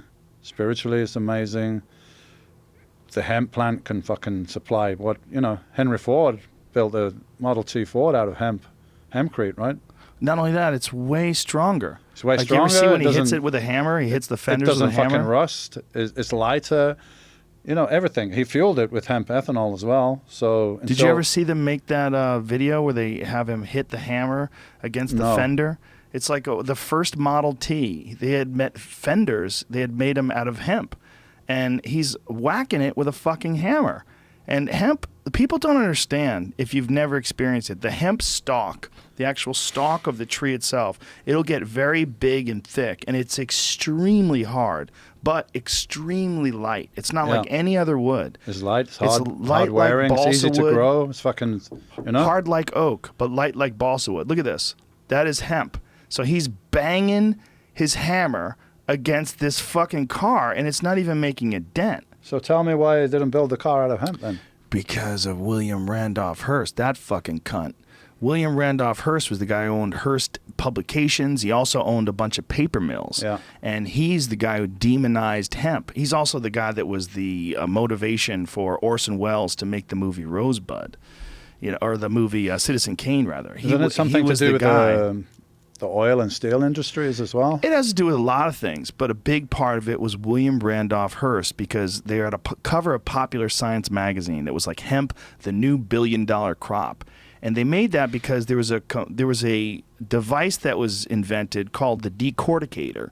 And what a decorticator was, it was a machine that allowed you to effectively process the hemp fiber without the use of slavery. See, for years and years, they had used slavery to process hemp, and hemp was what they used for canvas. That's why the name canvas comes from the word cannabis. Yeah. That's literally La Mona Lisa. They write the Declaration of Independence on hemp paper. Some of the first drafts, on hemp paper. It's a far superior paper than wood pulp paper. Well, when they had come out with this article in Popular Science magazine, Hemp, the new billion-dollar crop, they were essentially saying that hemp, because of the decorticator, now hemp would replace wood for paper, for all these other things. So we don't need to destroy the forests anymore? William Randolph Hearst not only owned these newspapers, but he also owned these paper mills, and he owned these forests. And he decided to combat this competing industry with propaganda. So they started printing these stories about how these black people and Mexicans were taking this wild drug And called raping marijuana. all white women. Exactly. And then everybody was like, Jesus. So when Congress first made marijuana, first of all, marijuana was not even the word for cannabis. Marijuana was a word for a wild Mexican tobacco that had nothing to do with it. But it's Mexican. It was exactly. Careful. Yeah. Danger across the border. The brown ones. And so people responded to this, and when they made it illegal, they didn't even understand that they were making cannabis. They didn't understand they were making the commodity hemp illegal. Like to this day, until recently, like on it, we sell hemp protein. When we first started on it several years ago, we had to buy all of our hemp from Canada. Because even though it's not psychoactive, it was illegal still to grow in America. It's so stupid. It's just so titanically stupid. But there's a crack in the dam now, and it's you can't stop it, man. That ball was rolling now, and people are waking up to the benefits. You know, how many states you got in the U.S. now that's legal? There's quite a few medical, and I think there's something like, what is it, like 9 recreational: Nevada, Massachusetts, California, Oregon, Washington State, Washington, D.C. Did I say that already? I don't know how many other ones there are. Maine? Alaska. Colorado, of course. Yeah, so how many of them? Legalized cannabis, 1, 2, 3, 4, 5, 6, 7. 7 legalized. And then jurisdiction with medical decriminalization. There's a lot of funky, weird shades to that. There's more than 3 shades there. Why they got all those extra bullshit. shades? They just make it legal across the board. Well, but it takes time, man. The amount of money. What's fascinating is the amount of money that is coming in, and that's affecting it because these people are getting involved in it. Colorado's massive. They put it back into the school systems and the medical. Oh, yeah. They're giving people tax refunds. Yeah. Sorry, we made too much money. Yeah, well, they tax it at 39%. And everybody's like, okay. Like, nobody gives a shit. It's still cheap. I read that in Nevada and Vegas, they're literally running out. Oh, yeah. They call it a state of emergency. Yeah, that's right. Hilarious. They're out of weed. Yeah. Well, I hope not, because I'm going there Saturday. Oh, they'll get you some. I'll hook it up. I know people. Nevada declares marijuana state of emergency to avoid $100 million tax shortfall because they wanted the money from the marijuana. Because they were making so much money in taxes. Because I think Nevada has 39% as well, right? Are they at a 39% tax rate? It's 15 for recreational, I think. Only 15? Yeah. Really? I think so. Well, they fucked up. They should have went 39. Nobody gives a shit. It's still $5 for it. When you're buying, I don't know if the stores are getting taxed too for what they sell recreational. They might get an extra tax. The thing is, the ball's rolling. It's not going to stop now, and so many people out there have cured cancer as well by using the concentrated oil and stuff. I got a couple of friends that they've cured their own cancer from changing the diet, going to a plant-based alkaline diet, and taking the cannabis oil, and the doctors are like baffled. You know? So there's that. And that's a powerful thing. If somebody cures their cancer, they're going to tell everybody. They'll tell everybody they know, all their family, and it's just a matter of time. Yeah. They just had something on a mainstream, which I was surprised, a mainstream news show in England, where they had this case of this kid who was in hospital, was dying from, I can't remember what it was, but anyway, the point is his mother was sneaking in the cannabis oil. And he got cured for that. And then they did this whole thing on breakfast TV about how the kid got rid of his cancer now. But I noticed they still, they're obviously told to say this. That, they told this whole story about the kid is like, his cancer's gone now because his mom was sneaking in the cannabis oil. And, wow, we need to look into this. But we must state, everybody, people, we must tell you, it's not a cure, right? What the fuck are you talking about? The kid's it's cured. What are you talking about? It's not a cure, but it's obviously something they've got to state. You know, because it's actually illegal to claim that you can cure cancer. Well, it's illegal to possess the marijuana, so it's illegal probably to use it as a treatment. Even though it's effective, you have to say it's not a cure. Exactly. And then there's the influence of the pharmaceutical drug companies that will come down. I mean, there's pharmaceutical drug companies that advertise on these networks, which becomes a huge problem.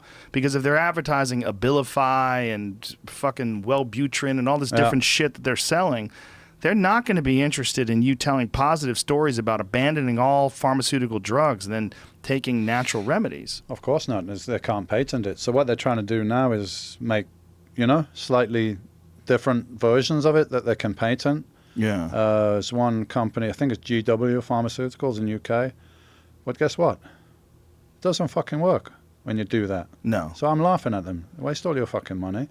The plant is perfect as it is. It's a perfect balance. It works as it is. So, but they can't trademark you it. can't trademark it. So That's you the want to change it problem. a little bit to create something you can trademark and make tons of profit off. But guess what, suckers? It ain't working. Yeah. You know? Once you change it, it doesn't work the way it's supposed to work. It's all people trying to control shit. You know, it's people that are trying to control how much agriculture you could sell.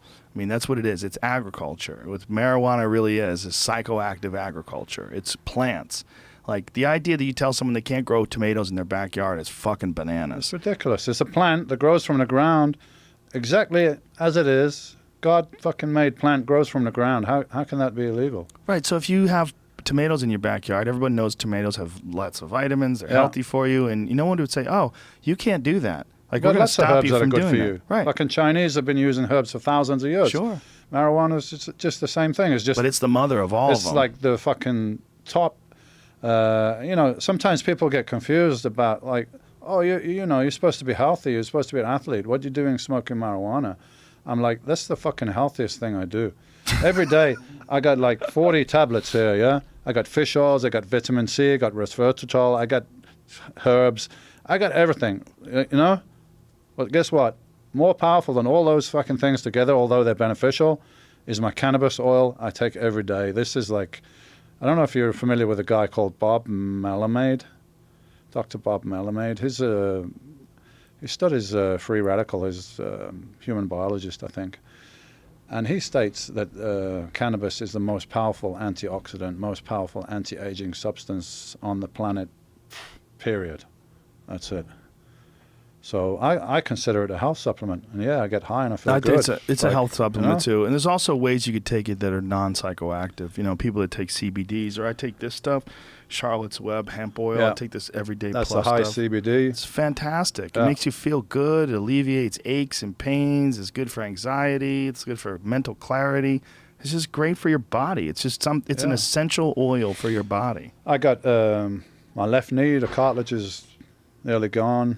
The shoulders, you know, not only the supraspinatus is gone, you know, when I go for a scan, they're like, oh, do you know your shoulder is, the arthritis is really bad. You must be in a ton of pain. I'm like, nothing. I don't have any pain. I don't know if that's down to my cannabis use, but it definitely a factor in there, you know? I'm sure it's a factor. Do you think also a factor is mental toughness? Because the fact that your understanding of pain is probably way different than how you perceive pain, you know, like you're not going to dwell on it a the little way the amount of average pain person. is not a big deal. I mean, I live with that every day from training. So right, and actually look forward to it in a way. Yeah, so probably my perception of pain is less than everybody else's. But for sure, you know, when I'm asleep, if you had real arthritis, I mean, it's going to wake. You're going to get pain. I don't get anything. So something I'm doing is helping. Yeah, I consider cannabis to be the most powerful health supplement you can take. You know, better than all the other stuff, but I still take all the other stuff as well because I'm stacking all the odds in my favor, you know? Yeah, I mean, I think it's really important, guys like you that are going against the grain, explaining your position, and also you as a respected professional athlete where people will listen to you and they go, oh, well, this guy is such a straight shooter about steroids and about training and about injuries and all these other things. He's not going to lie about this. Well, the people have just had this misinformation for so long, so strong in their brain. It's like it's hard to change. It's hard to change that, you know, especially if you don't have any experience with it yourself. Like this fucking drug, like I don't know, if somebody put on Instagram, oh, I can't believe Yates smokes weed. I just fucking hate lazy stoners. Like, that's a pretty strong reaction, man. Like, you hate somebody because they're smoking a fucking plant? Not only Like, that, how's that hurting you? lazy, calling you lazy is Yeah, hilarious. yeah. That's It's like, fucking hilarious. hey, man, I need to smoke weed to stop me from doing too much fucking stuff, you know? Just to slow me down to like a normal level. Well, You I know, think, and listen, yeah, it can fucking slow you down, and you can sit and smoke fucking weed all day and sit on a couch and watch TV and eat pizzas if you want, like, you know. But if you're smart, you use it when it's the time to use it, you know. Like, sometimes I like to smoke a little bit before I do cardio because it opens my bronchos and I get a better fucking workout. Or it's generally in the evening when I'm relaxing, or if I want to do something creative, like I'm writing or something, it helps me like think a little bit. But there will be times when it's appropriate and times when it's not appropriate, and that's it, you know? no, I completely agree. I just think that it's a lot like what we were talking about earlier with fats and sugar, that there's this misinformation that continues forever. It's like once you get an idea in your head, oh, low fat is good, high fat is bad, and then somewhere along the line you realize that that's bullshit. Like, what you might realize it, you might do the research, you might go into the article and then look at the studies and go, wow, this is insane, and how did this happen? And go into the New York Times article about the sugar industry bribing but once you get to a certain point in time, you realize, like, most people are not going to do all this. They're not going to look into this. They're not going to look at. So most people are going to hear what they heard when they were little. Marijuana is for losers. Marijuana makes you lazy. You're going to be a lazy stoner. I don't want to be that. Marijuana's bad. Like Jeff Sessions, the guy's on record saying good people do not smoke marijuana. Dude, you're talking about millions of people. You're saying none of them are good people? You know how fucking crazy that is? I think the people that smoke marijuana are generally nicer, kinder, more thoughtful people, and that realize that in some way we're all connected. We're not fucking independent. So how's that a bad thing? Because he doesn't smoke pot. That's the problem. Well, we need to fucking hold him down and make him smoke pot. That's what we need to do. But he'll freak out. Apparently, Joey Diaz gave Pauly Shore some stars of death on his podcast, and now Pauly won't release the podcast. He's like, hide it, burn it with fire, kill it like a demon. I mean, cannabis is so good that when you smoke it, which is full of fucking tar and carcinogens and everything, you smoke it into your lungs, it doesn't even damage your lungs.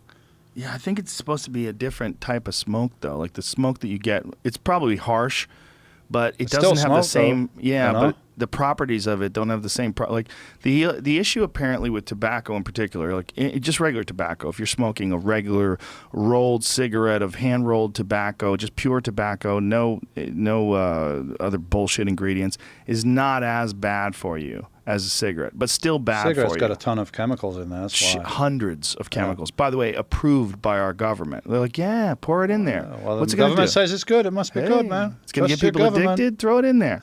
Government. Govern what? Government. Ment is your mind. But marijuana smoke has been shown to be an expectorant. Actually, can clear the lungs of certain issues. It dilates. It dilates the bronchos as opposed to tobacco is closing them up all the time. I don't know if you're familiar with a study that was done here at UCLA, I believe. A guy called Donald Tashkin.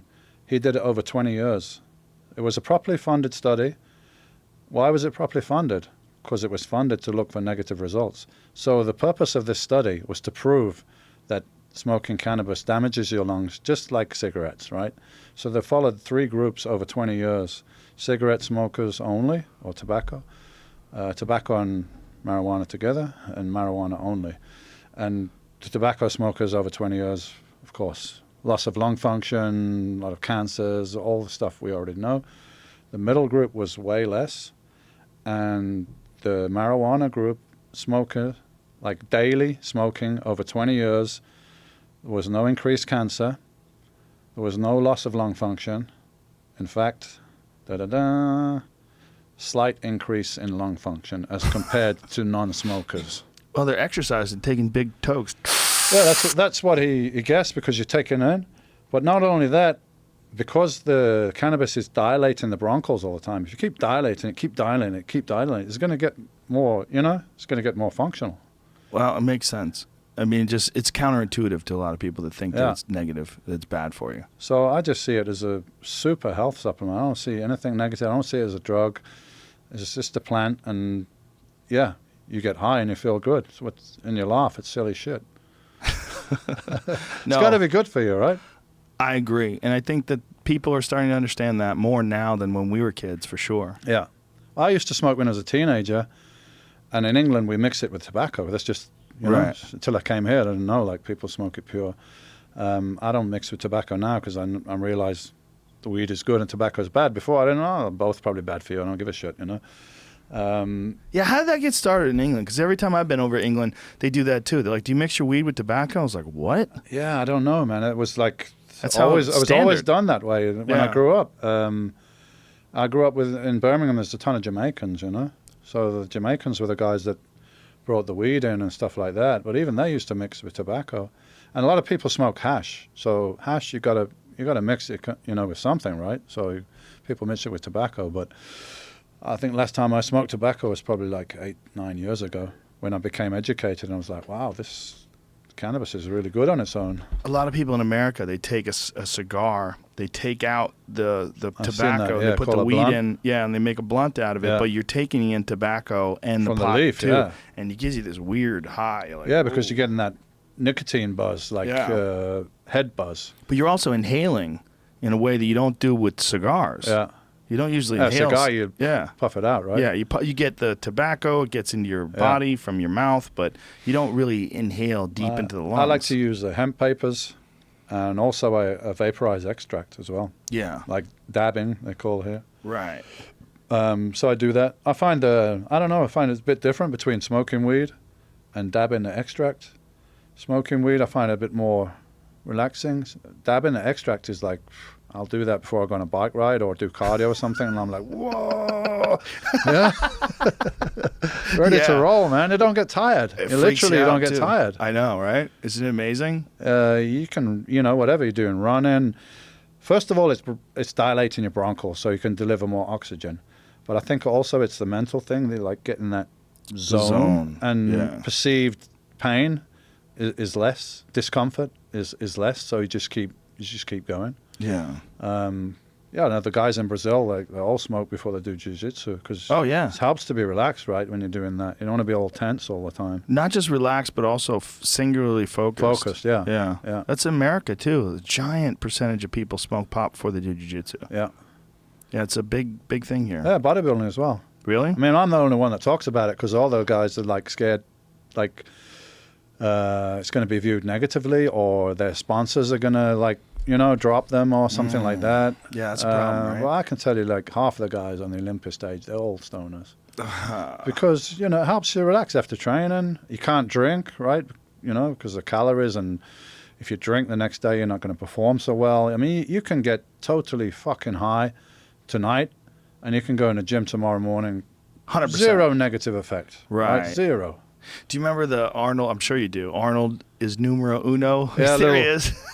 Token on a little one there. I mean, that was, people were like, what is he doing back then? Yeah. It was almost like he was getting drunk or something like that. Yeah. Yeah. People didn't even think about it.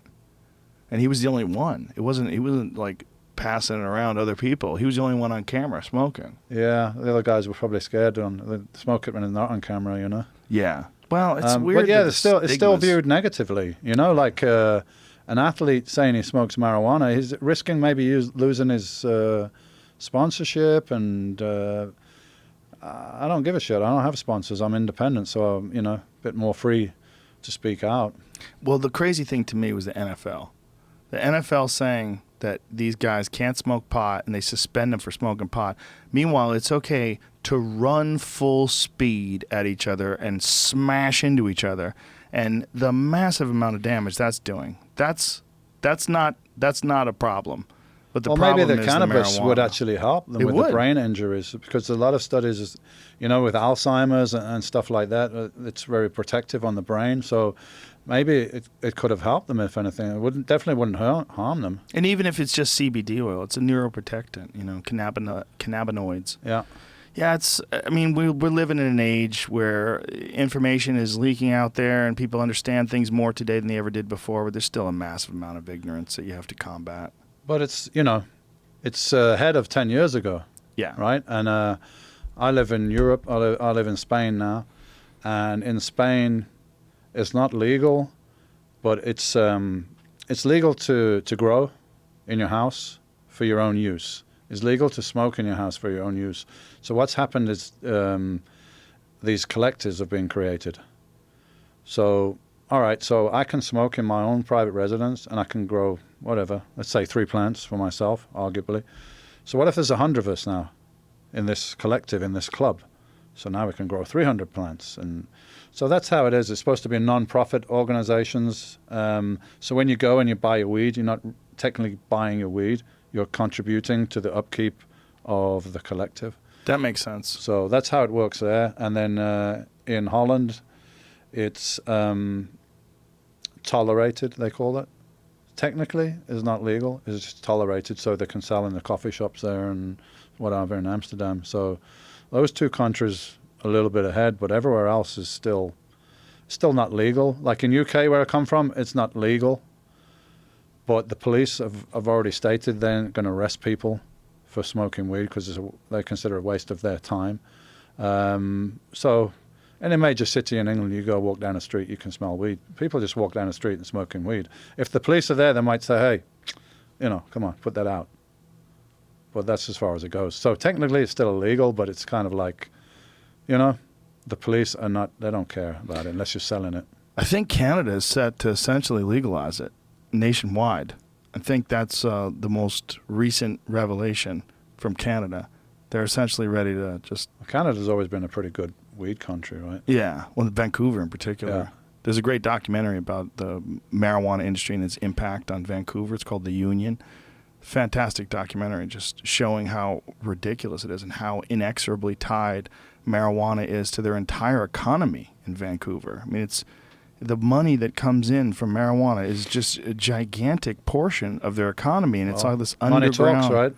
That's why, Colorado is setting such an example and making so much money. Like, got to be other states looking at it like, oh, I think fucking Detroit should get on that train. Fuck yeah. Yeah, Detroit's a mess, right? And coming back with like handmade stuff, there's a bunch of things like different industries and different, small businesses are starting to emerge in Detroit that are kind of very, very promising. But yeah, that would be a huge factor. Yeah, there's a huge industry out there, not just growing, all the other, I come here and it's like I'm a kid in a candy shop, Right. You got chocolate and it's like, tells you how much THC is in each square. We got breast spray, man. There's some over there. You got butter, you got cakes, you got everything, man. Yeah. You gotta be careful with those cakes, though. Yeah, well, edibles, and I always tell people be careful with edibles because if you're smoking a joint and you take a couple of puffs, it's going to hit you pretty much immediately to your brain. So you're going to feel it, and you're going to decide whether you want to smoke some more or not. Or maybe you want to just put it down, right, and chill. But when you eat it, it's going to take 45 minutes to an hour to hit your system, and you don't know how strong that's going to be. And if it's too strong, which most of the time it is, if you're not experienced, then you're on that fucking ride and you can't get off for several hours. For hours. And it can be pretty unpleasant. I mean, like too much THC for somebody that's not used to it, you can feel very paranoid, very uncomfortable. You can feel nauseous. You might vomit. You're going to get low blood sugar. All this stuff is not going to be a nice experience, and probably then you're going to have a negative view of cannabis, like fuck that shit, I'm not going anywhere near that again. So unless you're experienced, I would just say stay away from edibles, or like just have a small piece and wait a fucking hour. Don't be tempted to like, oh, I don't feel anything, I'll take another one. Yeah, then you're gonna be fucked. That's great advice. Yeah. Go step gingerly. Yeah, go very slowly on edibles, because it takes time to digest it, time to get in the bloodstream, and time to feel it. So most people will eat some and say, I don't feel anything, I'll have another one. And then, boom. I've seen it happen so many times. Yeah. Then it's too late. Yeah, and it's not going to be over in 5 minutes. You're going to have hours of that. Like, You know, and then they're just going to say that cannabis stuff is bad. It's, you know, it's horrible. But you're fine. That's the beautiful thing. Even Well, after a horrendous, terrifying nothing ride. bad can happen to you physically. You might vomit. It's like the worst thing that Right. can happen. But you got to be careful, because I read the other day, right, that there is a level at which cannabis can kill you. So you got to be careful that you don't smoke 628 kilos of cannabis in 15 minutes. Because if you do that, that could be toxic. That could be lethal. Someone out there is going to try to prove you wrong. Yeah, 1.5 fucking tons in 15 minutes. If you can inhale that, like, good luck to you. I think that's actually the LD50 too, which means lethal dose for 50% of the population. Yeah. And 50% of the population are most definitely pussies. So Well, you'd probably survive that anyway. I mean, I couldn't smoke a fucking, I don't know, in 15 minutes? How much could you smoke? Like An 5 ounce? grams or something? Like, Yeah. I don't know. In a bong, you could do more than that, but In a vaporizer, you can get Yeah. pretty deep. you're not going to get You're not anywhere gonna- near 628. I don't know where they came with 628.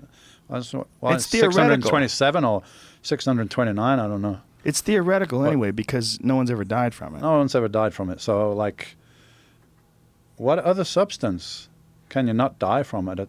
Even water is like, Right. you have too much water, you drown, right? Yeah. So, I mean, this is a pretty harmless fucking substance if there's no feasible toxic level. All right, 628 kilos, I'm taking the piss. Like, you know, I couldn't smoke that in my lifetime. How often do you smoke pot? Every day. Damn. Look at Every that, day, ladies man. and gentlemen. Every day. Take my vitamin C every day as well. Fish oils, resveratrol, like all the antioxidants. It's a daily thing, man. I go sometimes with not smoking for a week or two, just because I want to have the discipline to, Right. you know, to say I don't need to do this every day, but I fucking like to do it every day. So why not? You know? I hear you, man. And when I don't get up in the morning and smoke when I got shit to do, because it might not help me do that stuff. But if I'm working out, or if I'm going to lie on the beach, or I'm going up the mountains, yeah, I'll take a joint with me. Why not? Why not? It just enhances everything.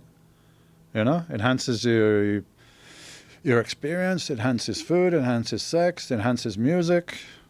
You're preaching to the choir, man. Yeah, I know you know. That's Other my people are thoughts, listening. too. I know. I'm saying I'm Yeah, with you. yeah. I'm saying I'm with you. Yeah.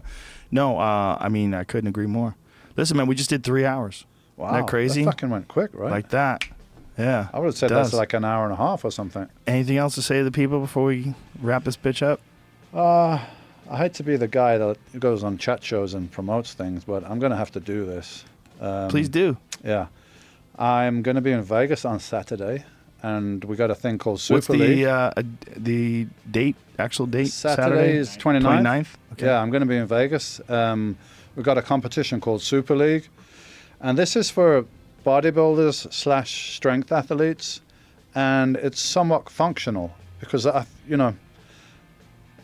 you get a bodybuilder on stage and the general public look at that and they say, what the fuck is this? This is like strange and maybe a product of just taking drugs, and they don't appreciate the work that goes into that and how strong and athletic some of these guys can be.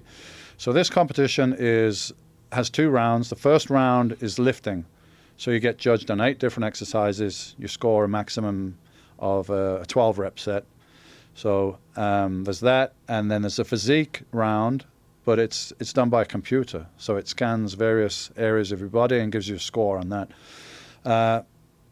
It sounds a bit complex, but if you want to go on Super League Live, it's got explain everything. How long there. have you been doing this for? This is going to be the first one. And we weren't sure like what reaction we get with the first one, but it's been off the fucking hook. And I think we're going to get a new breed of athletes that are maybe not purely physique bodybuilders as like the Mr. Olympia. We've got guys coming from powerlifting. We've got guys coming from bodybuilding.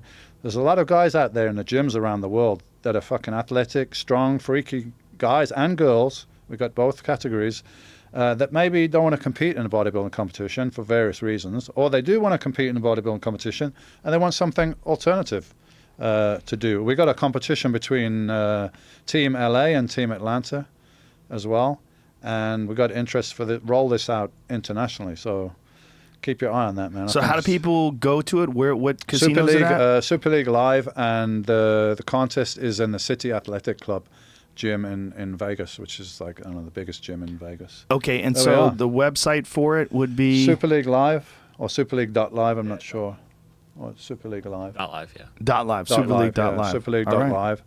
And I'm going to be there Sunday, and a lot of other people from the sport. And I'll invite Joe Rogan if you got spare time. I'm actually going to be at the UFC Saturday. It's in Anaheim, fuck the UFC, California. man. So unfortunately, it's a good card. I'm very excited about Who's it. fighting?